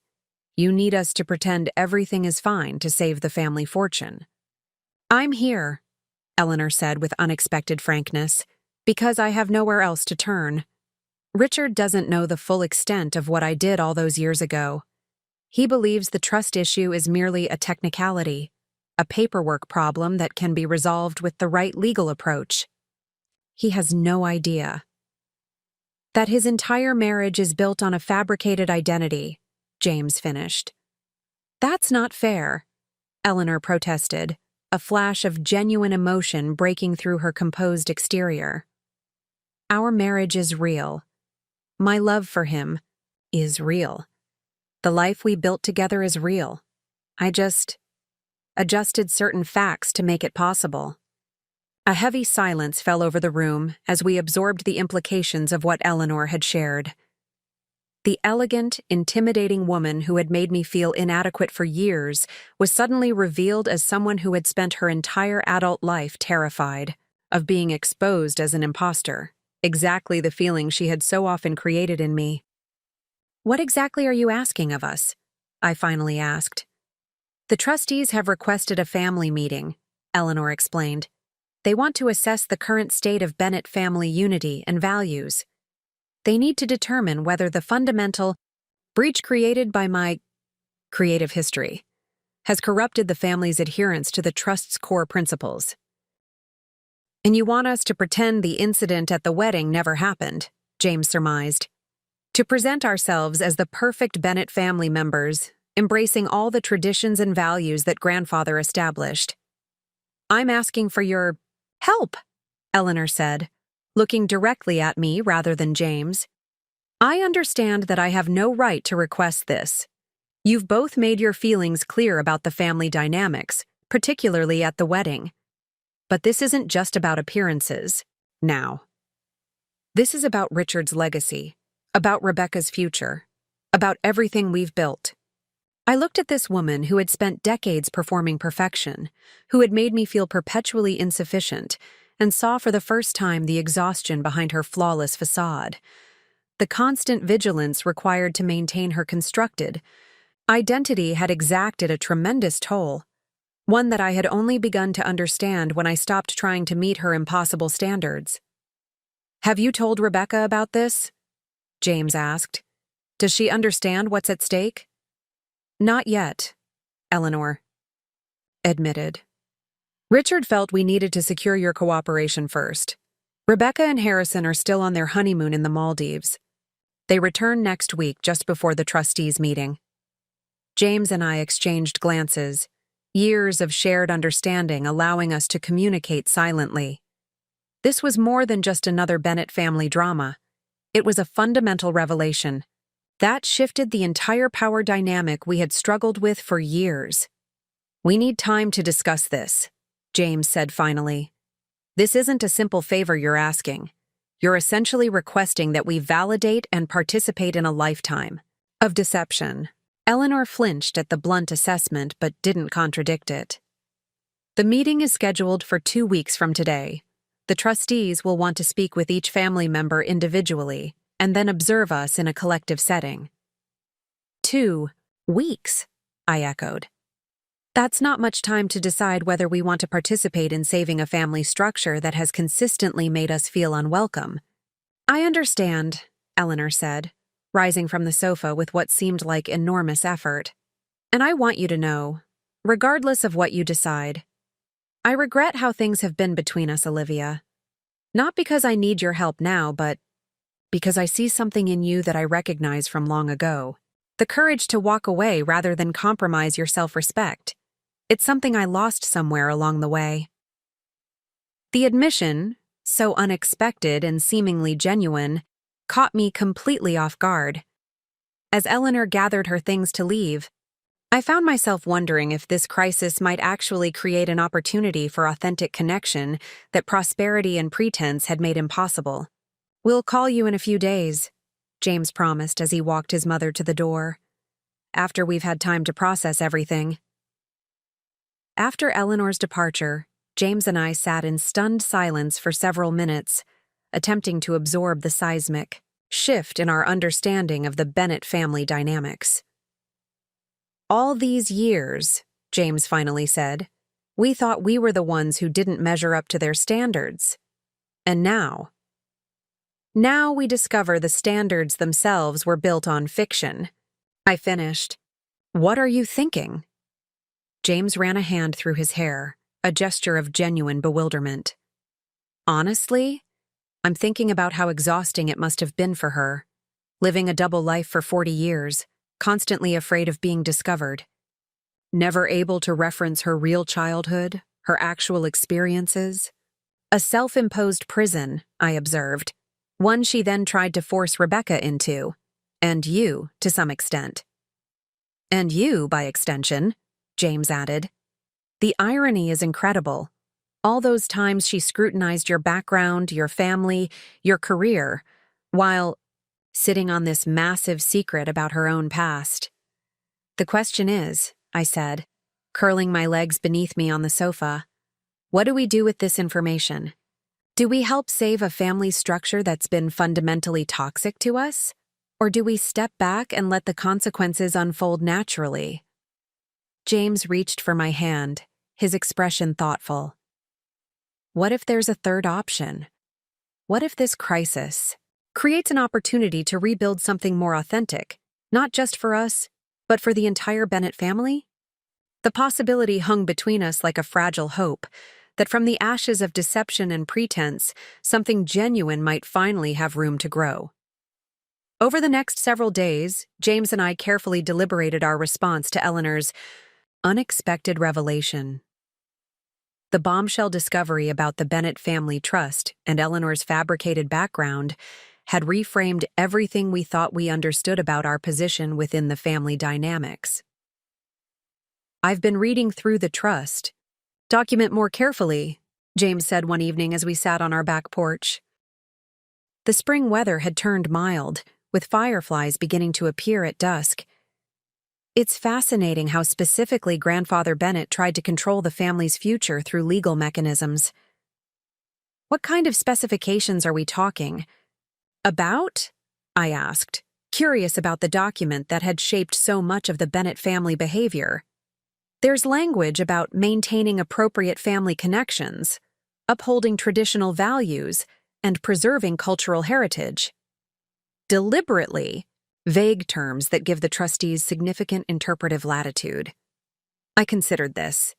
"So essentially, your grandfather created a financial incentive system to ensure the family would continue to behave according to his values long after he was gone." "Exactly. And for 4 decades, my mother has been performing the role of the perfect Bennett wife, not just for social acceptance, but for literal financial survival."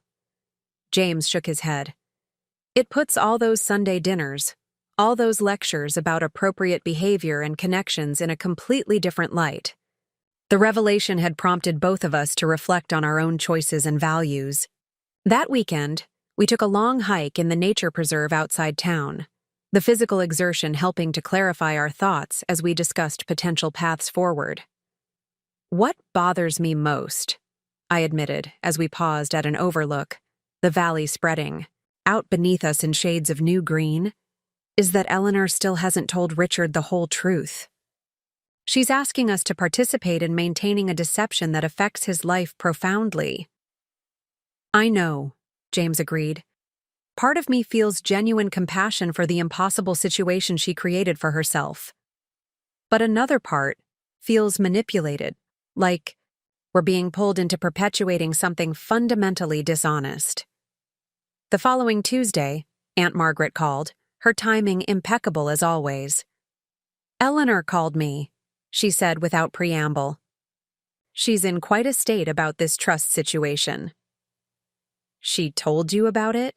James asked, surprised that his mother would willingly share such vulnerable information. "Not willingly," Margaret chuckled. "But I've known about her background since we were children, obviously. When she started dancing around the issue, I pressed until she admitted what was happening.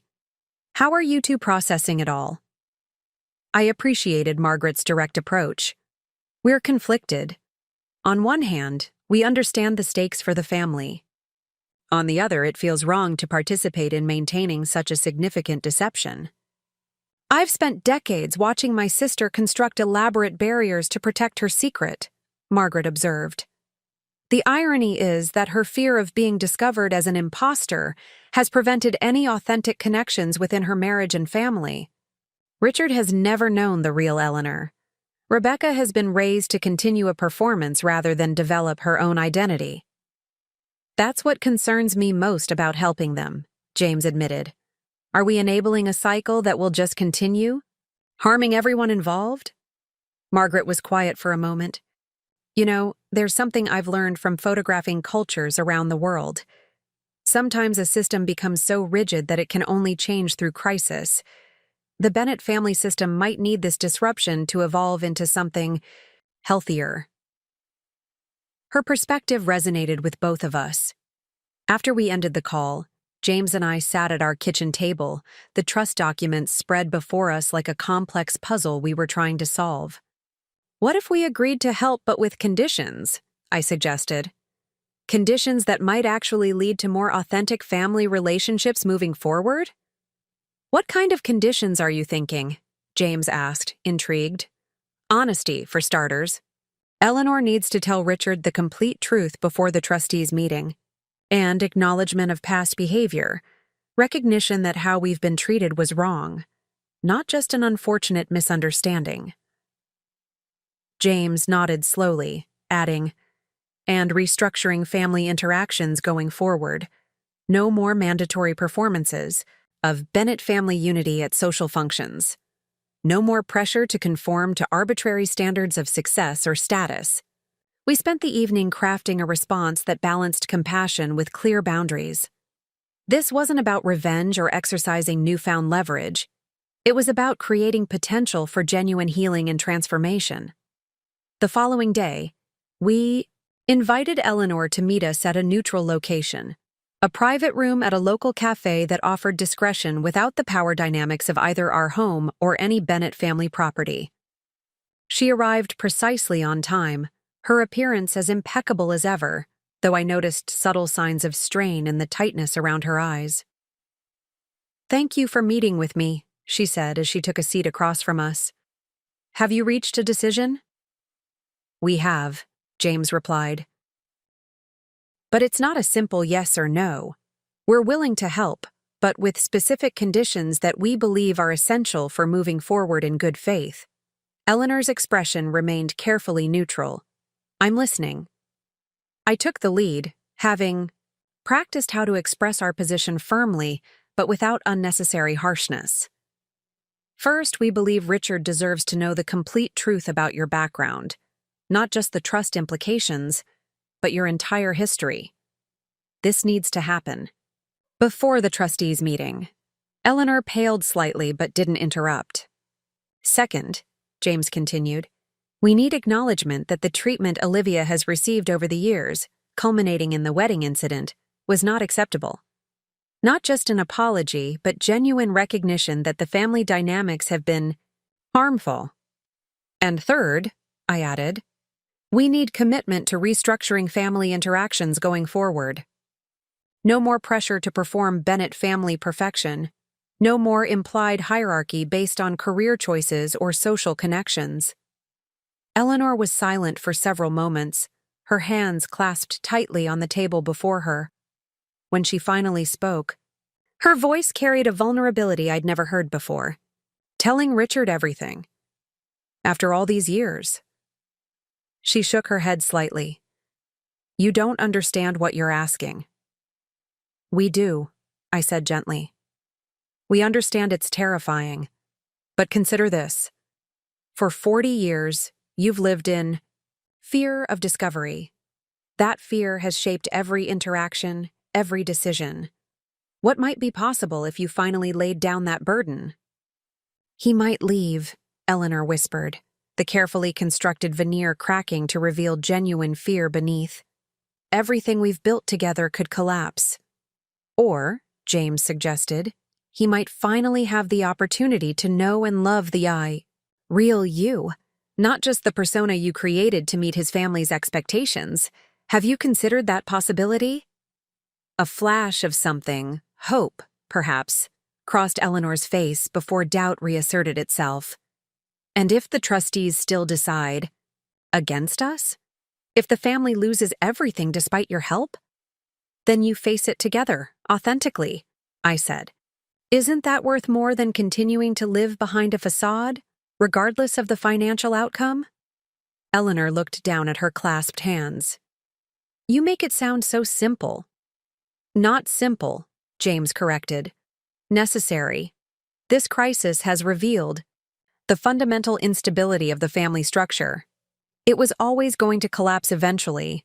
A foundation built on deception can't sustain indefinitely. Eleanor remained silent, clearly wrestling with decades of ingrained self-protection.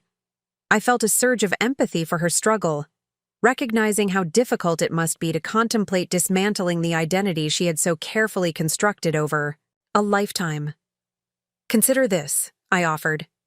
Every time I tried to meet Bennett family standards, I felt myself disappearing, becoming smaller, less authentic, less myself. That's what you've been doing for 40 years, Eleanor. Imagine the freedom of finally being seen and accepted for who you actually are. I don't even know who that is anymore, she admitted, the words barely audible. The girl from Greenville disappeared so long ago. Then this is an opportunity to rediscover her, James said gently. To integrate who you were with who you've become, rather than keeping them forever separated.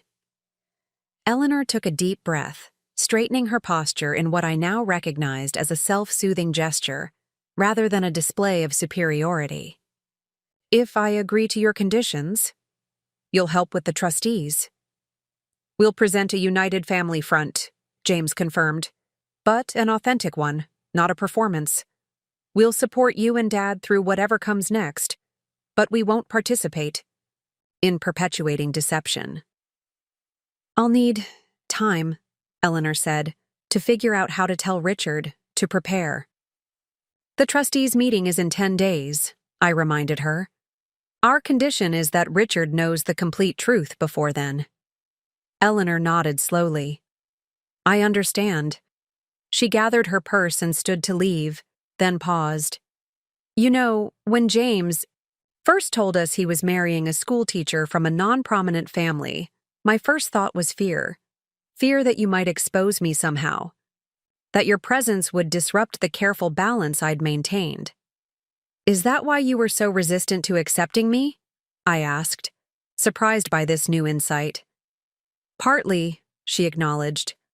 But I also envied your freedom, your comfort in your own skin. The way James loved you for exactly who you are, not who his family expected you to be. A sad smile briefly touched her lips.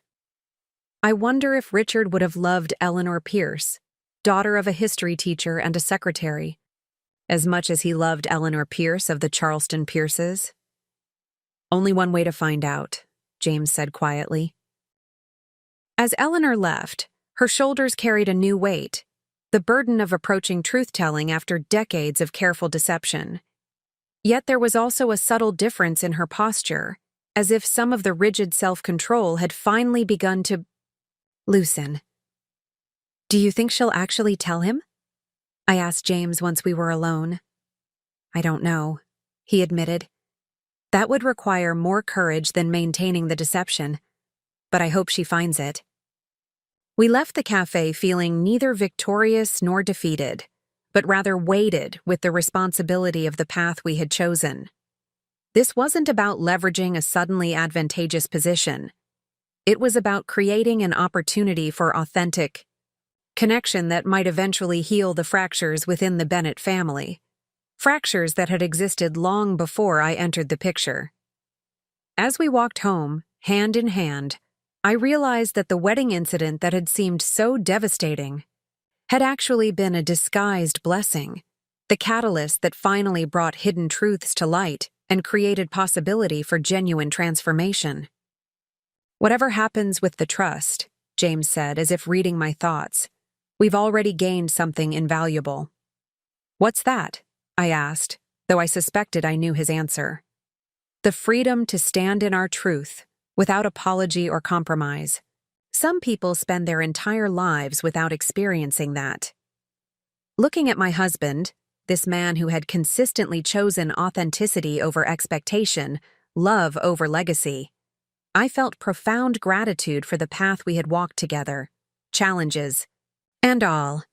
Whatever Eleanor decided, whatever the trustees determined, we had already claimed the most valuable inheritance of all: the courage to live according to our own values, regardless of the cost.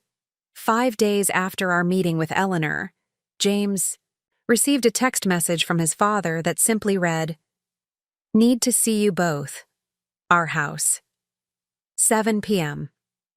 The uncharacteristic brevity from Richard, normally so formal in his communications, suggested something significant had occurred.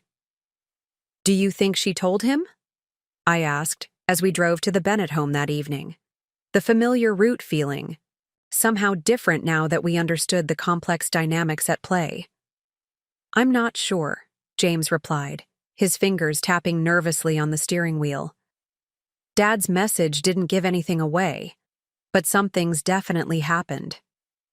The Bennett residence stood as it always had, an imposing colonial revival in one of Charleston's most prestigious neighborhoods, its manicured lawn and perfect proportions a physical manifestation of the status the family had cultivated for generations. As we approached the front door, I noticed something unusual. The house was dark except for lights in the study at the back. Richard himself opened the door before we could ring the bell. In all the years I'd known him, I had never seen James's father looking anything less than perfectly composed. Tonight, his appearance was startling. His normally immaculate shirt was wrinkled and unbuttoned at the collar, his silver hair disheveled as if he'd been repeatedly running his hands through it. "Come in," he said, his voice rough. "We're in the study."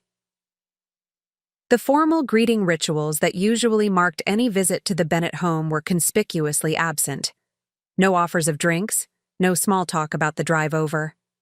Richard led us directly through the darkened house to the study, where Eleanor sat in one of the leather armchairs, her posture unnaturally rigid, her gaze fixed on the unlit fireplace.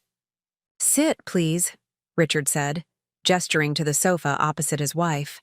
As James and I took our seats, I noticed scattered papers on the normally pristine desk, what appeared to be old photographs, documents, and letters spread in uncharacteristic disarray. "Mother?" James ventured when neither of his parents immediately spoke. "Is everything all right?" Eleanor turned slowly to face us, and I was struck by the transformation in her appearance. The perfectly maintained facade had crumbled. Her makeup was minimal, her hair pulled back in a simple style I had never seen her wear before. Most strikingly, she looked simultaneously exhausted and unburdened, as if she had completed some enormous task that had required all her strength. "I told him," she said simply. "Everything." Richard moved to stand beside his wife's chair, placing a hand on her shoulder in a gesture of support that seemed both foreign and natural. "Eleanor has spent the past 2 days sharing her entire history with me," he said, his voice carefully controlled. "Her actual childhood in Greenville, her parents, the circumstances of our meeting at university, the accommodations she made to fit into my family's expectations. The tension in the room was palpable as James and I waited, uncertain how to respond to this confirmation that Eleanor had indeed fulfilled our first condition. 40 years, Richard continued, his gaze moving between us and the scattered memorabilia on his desk. 40 years of marriage based on a foundation I never fully understood. He paused, and I braced myself for anger, for blame, for the cutting. Remarks Richard Bennett was known for when his expectations were not met. Instead, his voice cracked slightly as he continued. And in all that time, I never noticed that my wife was carrying such a burden. Never recognized the fear behind her perfectionism. Never questioned why she flinched at certain topics or avoided particular conversations. Eleanor reached up to place her hand over his where it rested on her shoulder. I became very skilled at hiding, she said quietly. At redirecting. At creating diversions whenever we approached dangerous territory. But why? James asked, leaning forward. Why continue the deception after you were already married? After grandfather and grandmother Bennett had passed away? Why not tell Dad the truth then? Eleanor's expression reflected decades of careful calculation. It never seemed like the right time. First, we were establishing Richard's position at the firm. Then you children came along, and I was determined you would never feel the insecurity I had grown up with. Later, there was the expansion of the business, the social obligations. She shook her head slightly. But in truth, the longer I maintained the fiction, the more impossible it seemed to dismantle it. The potential consequences grew larger with each passing year. I contributed to that, Richard admitted, surprising me with his self-awareness. I created an environment where perfection wasn't just expected, it was required. Where deviations from the Bennett standard were treated as failures rather than simply different choices. He looked directly at James. As you experienced firsthand when you chose environmental science over finance. The acknowledgement, so long overdue, seemed to momentarily stun James. In all our years together, I had never heard Richard express anything approaching recognition that his son's career path might be valid despite diverging from family tradition. So what happens now? I asked, addressing the question that hung unspoken between us. With the trust situation? With the trustees meeting next week? Richard straightened, some of his characteristic authority returning to his bearing. I've spent today consulting with independent legal counsel. Not the firm's usual attorneys, but specialists in trust law with no connection to the Bennett family. The situation is complex, but not entirely hopeless. Eleanor explained further. The trust provisions regarding family heritage are primarily concerned with maintaining certain values and traditions, not specifically with genealogical lineage. There may be grounds to argue that while I embellished, my background, the life we've built together, still upholds the principles the trust was designed to protect. And if that argument fails? James asked. Richard's jaw tightened. Then we face significant financial adjustments. The primary residence would remain ours. It was purchased outside the trust structure. But the firm, the vacation properties, the investment portfolios, those would be redirected according to secondary beneficiary provisions. To whom? I wondered aloud. Distant Bennett relatives, Richard replied, and several charitable foundations established by my grandfather. The Bennett name and legacy would continue, just not through our branch of the family. The magnitude of what was at stake finally became clear. This wasn't simply about maintaining social standing or comfortable wealth. For Richard, it represented the potential loss of his life's work, the business he had expanded, the professional identity he had cultivated, the legacy he had planned to pass down. I'm sorry this is happening, James said sincerely. Whatever our differences over the years, I never would have wished for this kind of disruption. Richard nodded in acknowledgement. The irony is not lost on me.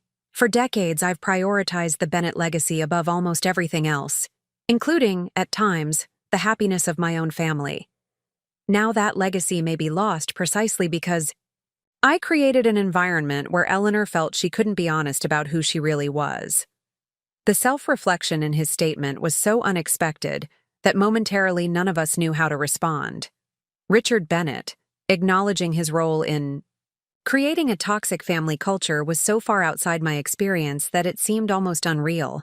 "There's something else you should know," Eleanor said, turning to me directly. "I've spoken with Rebecca." My breath caught. "About?" "Everything," Eleanor confirmed. "The trust situation, my background, and how we've treated you, particularly at the wedding." She hesitated, then continued with visible effort. "I explained that the seating arrangement was my suggestion, not hers, that I thought positioning you with the event staff would reinforce certain boundaries I felt needed maintaining." The admission hung in the air between us, the explicit confirmation of what I had long suspected but never had acknowledged, that my treatment had been deliberate, not accidental. "Why tell me this now?" I asked, my voice steady despite the emotional impact of her words. "Because it's time for truth," Eleanor replied simply. "All of it, however uncomfortable. And because," she glanced at Richard before continuing, "because we're asking for your help with the trustees, and that request should be based on honesty, not manipulation." James took my hand, a silent show of support as I processed Eleanor's confession. "And Rebecca?" he asked. "How did she respond to all this?" "With shock, initially," Richard answered. "Then concern about the potential financial implications. But ultimately—" He paused, seeming to search for the right words. "Ultimately, with a maturity I hadn't given her credit for, she and Harrison are cutting their honeymoon short to return for the trustees' meeting." "She also asked specifically to speak with you, Olivia," Eleanor added. "She expressed genuine remorse about the wedding situation once she understood the full context." The conversation continued for nearly 2 hours as Richard and Eleanor shared more details about their consultations with legal experts, the specific provisions of the trust, and their preliminary strategy for the trustees' meeting.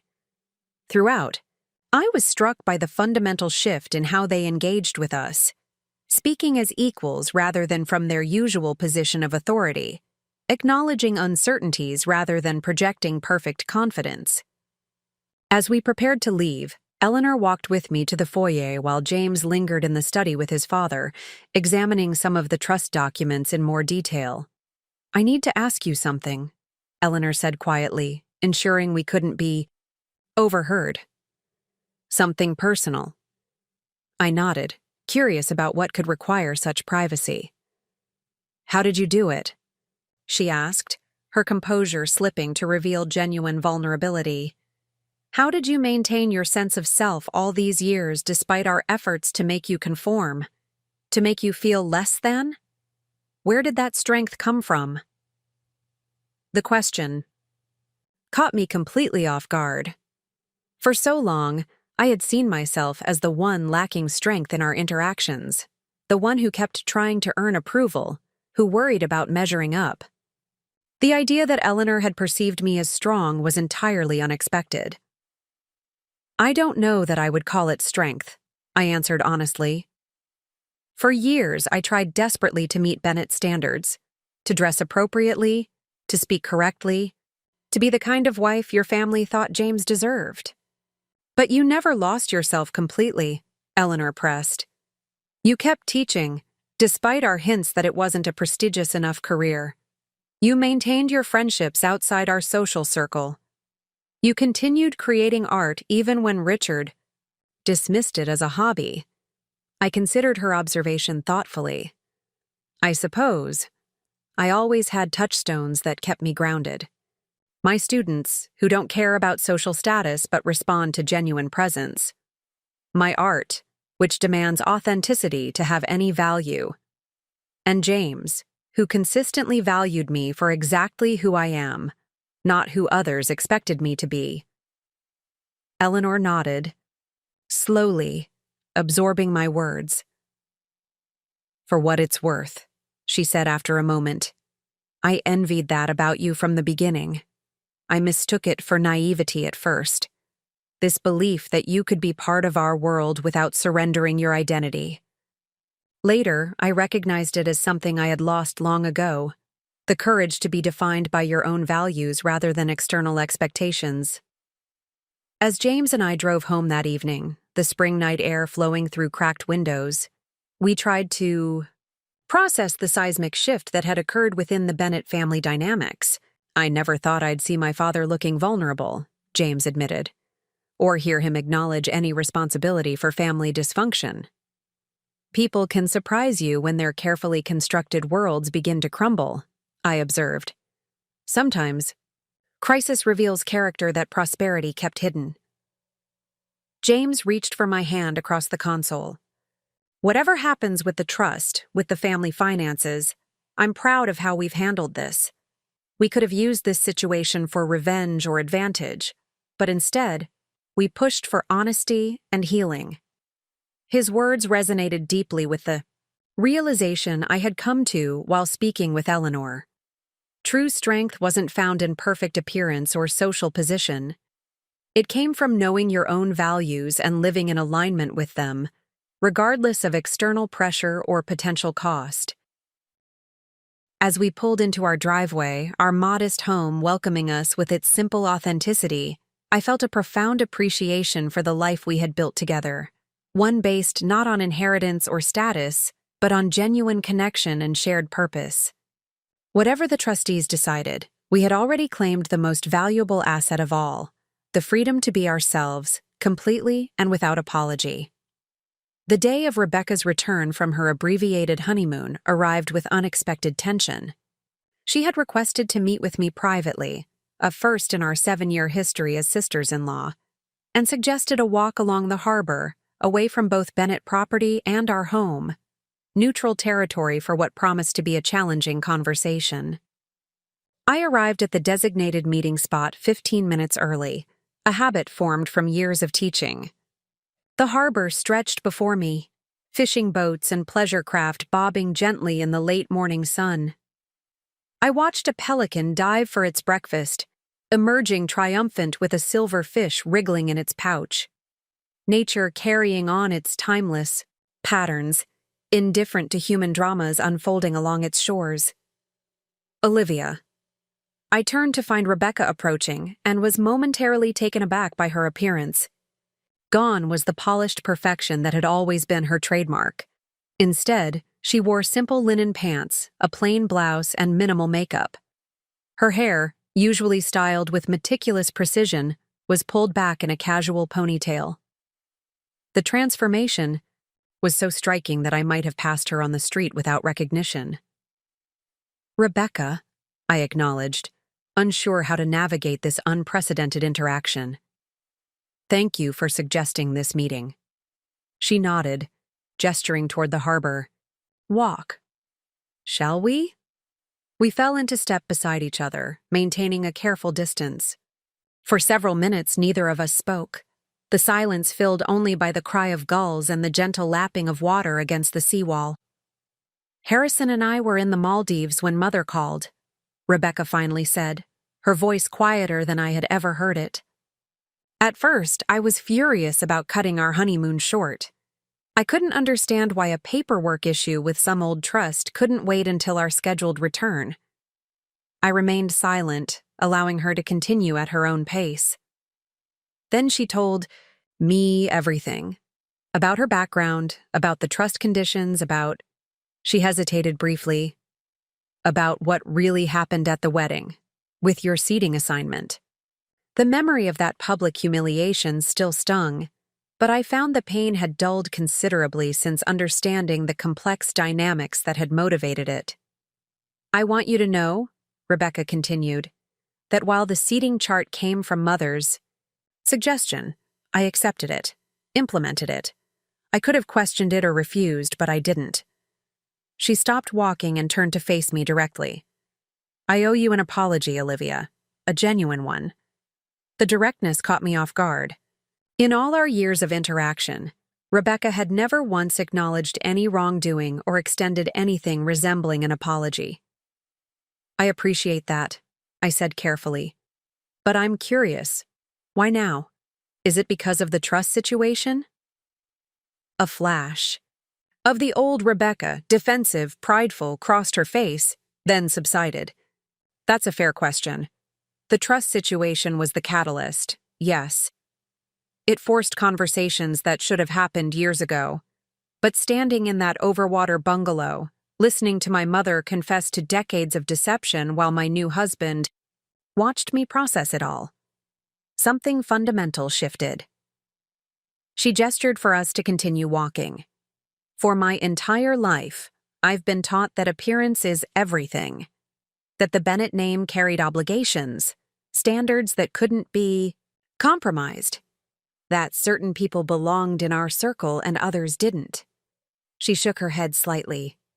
Finding out that Mother, the arbiter of all those standards, had herself been deemed unworthy by those same metrics.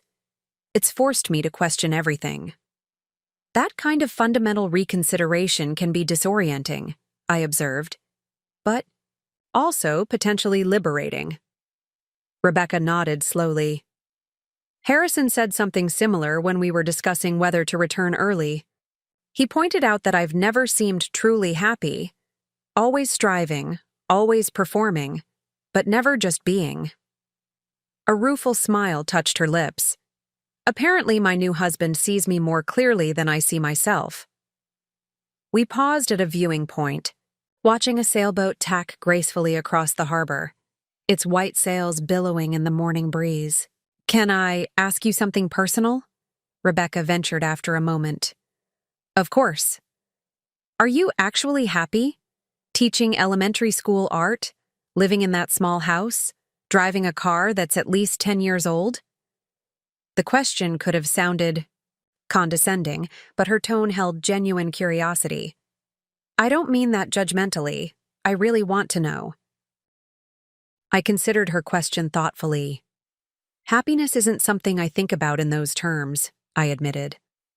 I find purpose in helping children discover their creative voices, joy in creating my own art when time allows, contentment in building a life with James that reflects what we both value, not what others expect of us. But don't you want more? Rebecca pressed.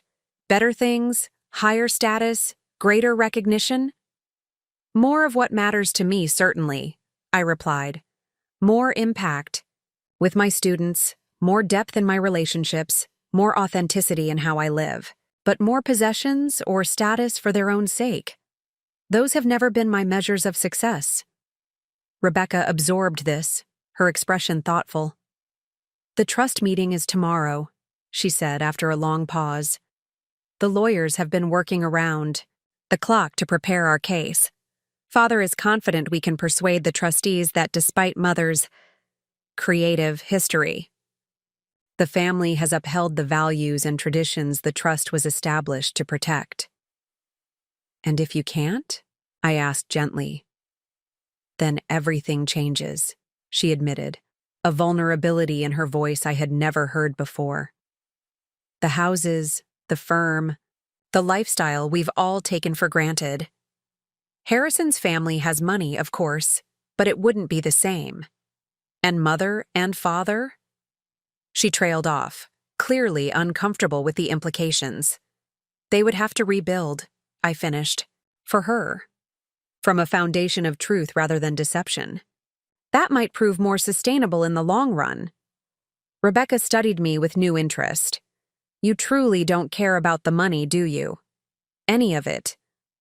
I care about James, I corrected. About his well-being and happiness. If losing the family, fortune would cause him genuine distress, then yes, I care about that. But the money itself? The status it buys? No. We continued walking, the conversation shifting to practical matters about the trustees' meeting. Rebecca explained that each family member would be interviewed separately, then together as a group. The trustees would be evaluating not just legal compliance with trust conditions, but the more subjective question of whether the Bennett family continued to embody the values the trust was established to protect. They'll be watching how we interact, Rebecca explained, looking for signs of genuine family unity or dysfunction. That's part of why Mother and Father were so concerned about your departure from the wedding. It created a visible fracture exactly when we need to present solidarity. We'll support the family tomorrow, I assured her. But through honesty, not performance. That's the commitment James and I made to your mother. As we neared the end of our walk, Rebecca stopped once more, turning to face me. There's one more thing, she said, her tone shifting to something more tentative. Harrison and I have been discussing changes we might want to make regardless of the trust outcome. His work allows flexibility in location, and I've been reconsidering my own career path. What kind of changes? I asked, curious about this unexpected direction. Moving away from Charleston, potentially. Starting somewhere fresh, where the Bennett name doesn't carry quite so much weight. Somewhere I could explore who Rebecca is separate from all the expectations and history. She hesitated, then added, I've even been considering teaching. Art history, specifically. I studied it in college before Father steered me toward business administration. The revelation stunned me. Rebecca, walking away from the Bennett. Legacy? Considering teaching, a profession her family had consistently deemed beneath their station? It represented a seismic shift in perspective I would never have anticipated. That's surprising, I admitted, but also exciting. Finding your own path can be incredibly fulfilling. I want to ask you something else, Rebecca said, her usual confidence noticeably absent. If I did pursue teaching, would you be willing to offer guidance? About certification requirements, curriculum development, that sort of thing? The request, so genuine and vulnerable, touched me deeply. After years of being looked down upon for my career choice, being asked for professional guidance by Rebecca represented a transformation I could hardly have imagined. I'd be happy to help however I can, I replied sincerely. As we parted ways at the harbor entrance, Rebecca surprised me with a brief, somewhat awkward hug.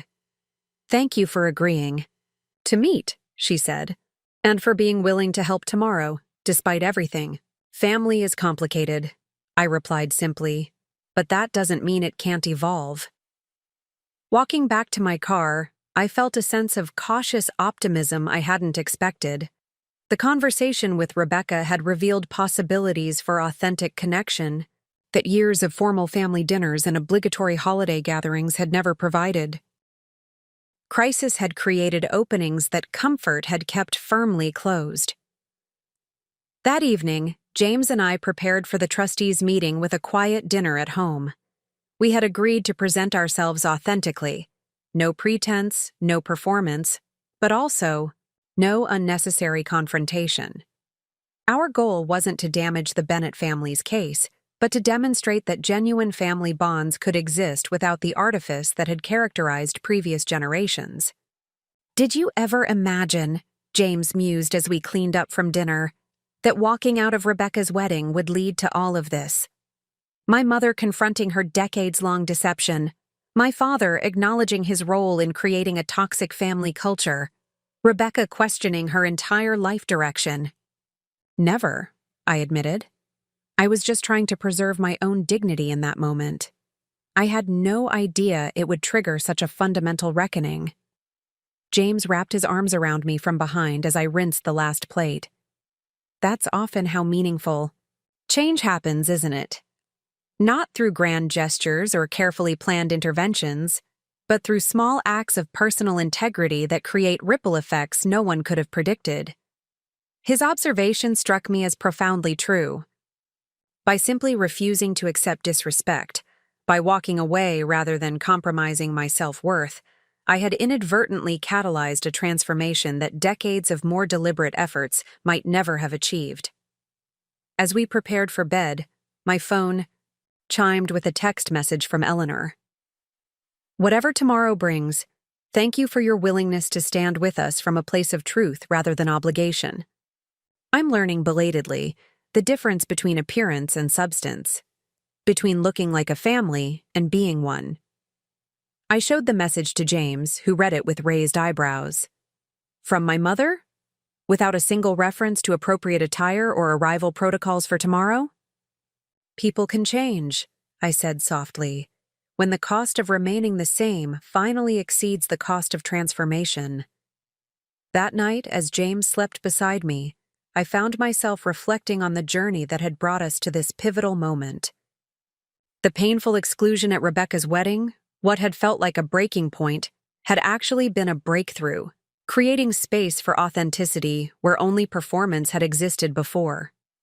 Tomorrow would determine the financial future of the Bennett family. But in many ways, the most important transformations had already begun, regardless of what the trustees might decide. Relationships were being rebuilt on foundations of truth, rather than appearance. Conversations were becoming genuine exchanges rather than carefully scripted performances.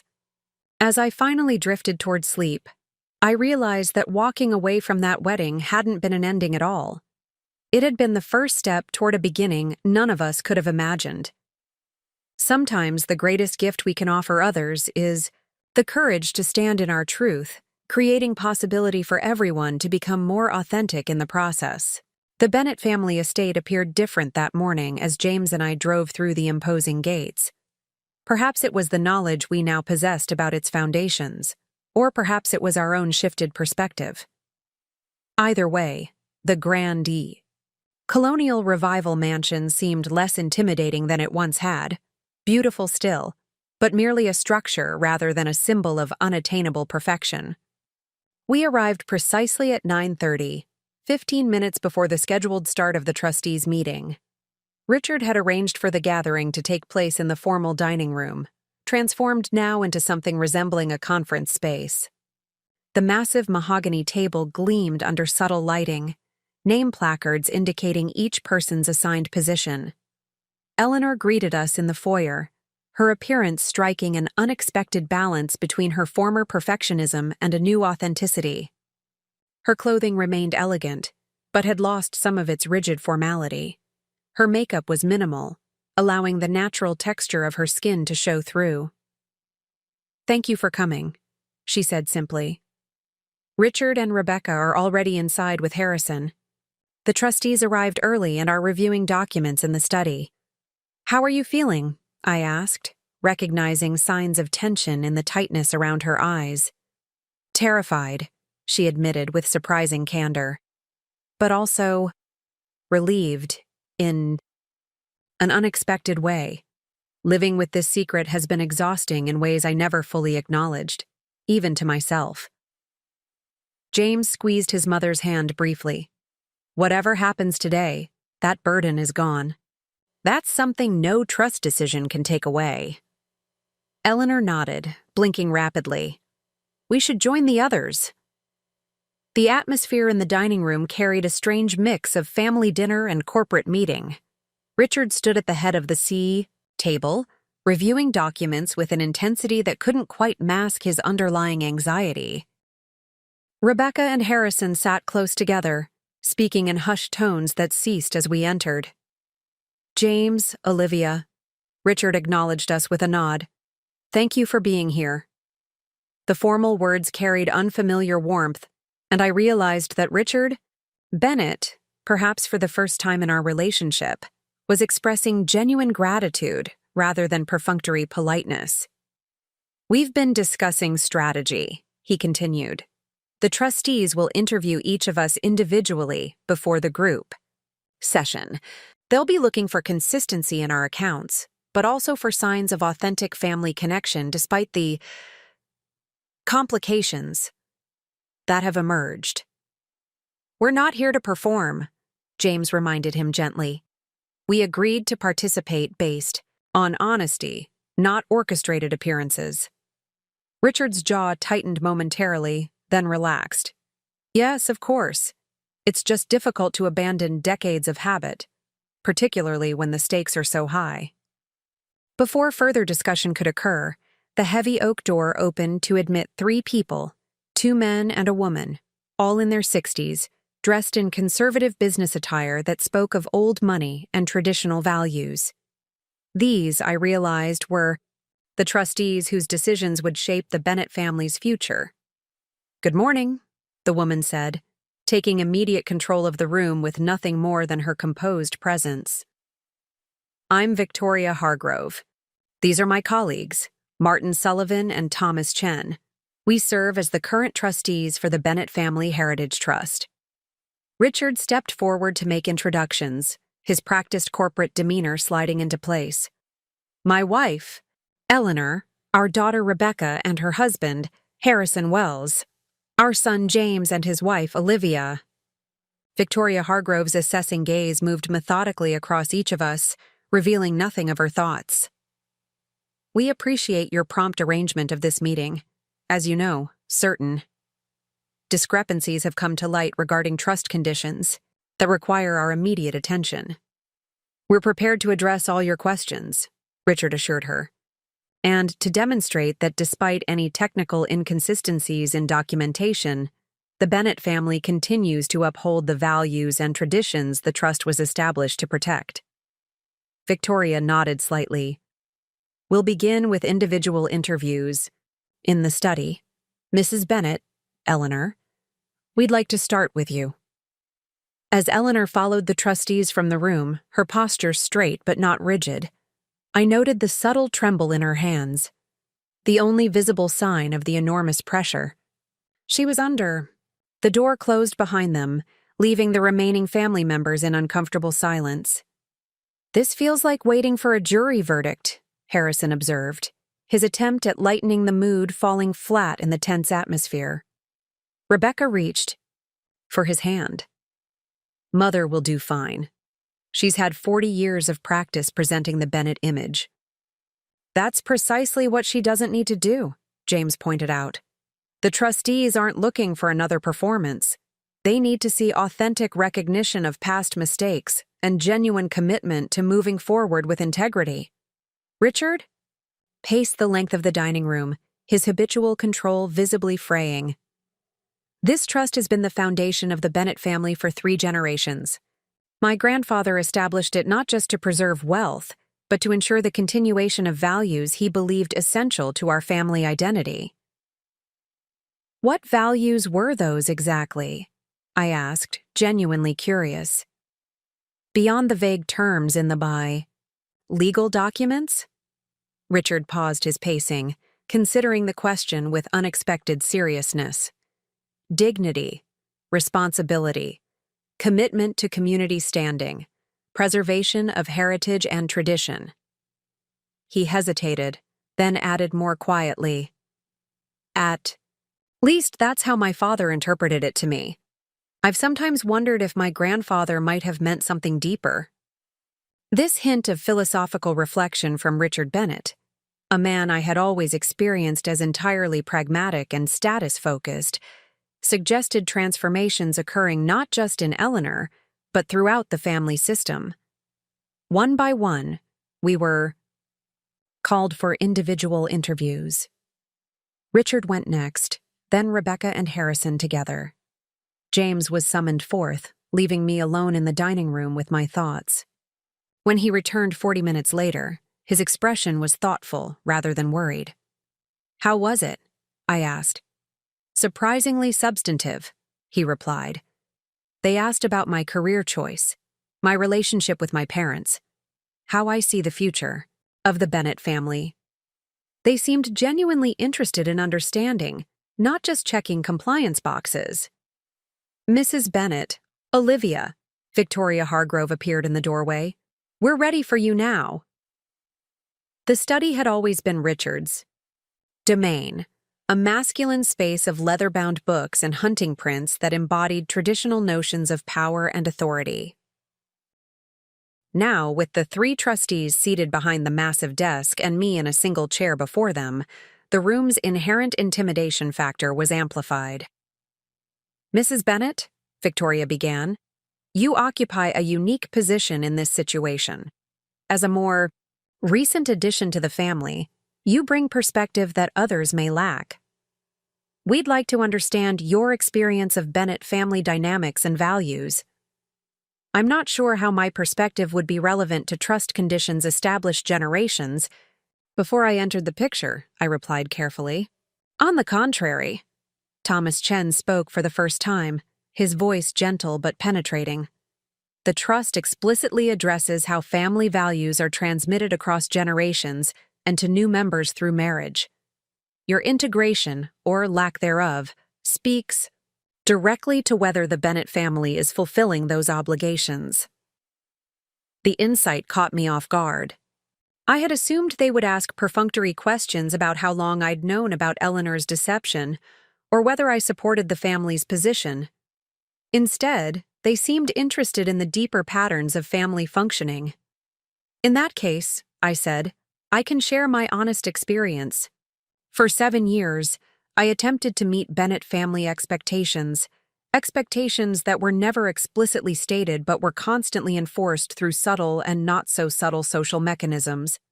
I was evaluated based on my background, my career, choice, my social connections, and found perpetually lacking."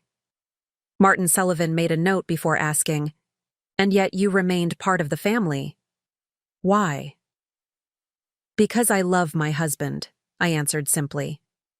"And because I believed that authentic relationship might eventually transcend artificial standards of worth." "Until the wedding incident," Victoria observed. "Something changed there. Tell us about that decision to leave." I described the experience as factually as possible: the seating assignment, the staff designation, the clear message being communicated about my status within the family hierarchy. Walking out wasn't planned or strategic. It was simply the moment when maintaining my own dignity finally became more important than keeping peace with people who refused to recognize my value. "And now?" Thomas asked. "Given recent revelations about Eleanor's background and the trust situation, how do you view your place in the Bennet family?" The question deserved careful consideration. "I see possibility," I said finally. "For the first time, there's potential for relationships based on authentic connection rather than performance and evaluation. Eleanor's revelation has created an opening for genuine transformation, not just for her, but for the entire family system." "Including Richard?"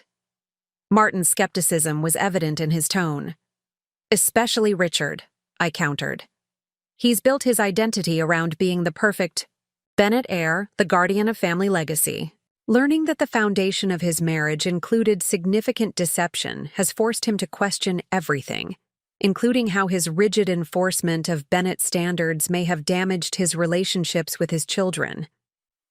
The trustees exchanged glances, some unspoken communication passing between them. Victoria consulted a document before asking her next question. "The trust includes provisions about family unity and adherence to traditional values. How would you characterize the current state of Bennet family unity?" "In transition," I replied honestly. "For decades, what appeared to be unity was actually enforced conformity. What you're seeing now is the messy, sometimes painful process of building authentic connection based on truth, rather than appearance. That may not look like traditional Bennet family unity, but I would argue it's more genuine, and ultimately more sustainable." The interview continued for another 20 minutes, covering my perspective on James's relationship with his parents, Rebecca's evolution, and my own willingness to support the family through this challenging transition. Throughout, I maintained the commitment James and I had made: honesty without unnecessary confrontation, authenticity without performance. When I returned to the dining room, the entire family had reassembled. Eleanor's questioning gaze met mine, but I could only offer a slight shrug. having no insight into how the trustees might be evaluating our individual testimonies. Victoria Hargrove entered last, her colleagues flanking her as she addressed the assembled family. We'll now proceed with the group assessment. This is an opportunity for us to observe family dynamics directly, rather than through individual accounts. What followed was unlike any Bennett family gathering I had ever experienced. The trustees posed questions designed to elicit interaction about family traditions, about hopes for the future, about how the recent revelations had affected our understanding of the Bennett legacy. Instead of the carefully orchestrated performances that typically characterized family discussions, something messier but far more genuine emerged. Richard acknowledged with visible difficulty that his rigid adherence to perceived Bennett standards had created distance between him and his children. Eleanor spoke with quiet emotion about the cost of her decades-long deception, not just to herself, but to authentic family connections. Rebecca admitted her role in perpetuating exclusionary behaviors, while Harrison offered the valuable perspective of someone newly integrated into the family system. Throughout, James and I participated, honestly, but without the bitterness or resentment that might have colored such a discussion mere weeks ago.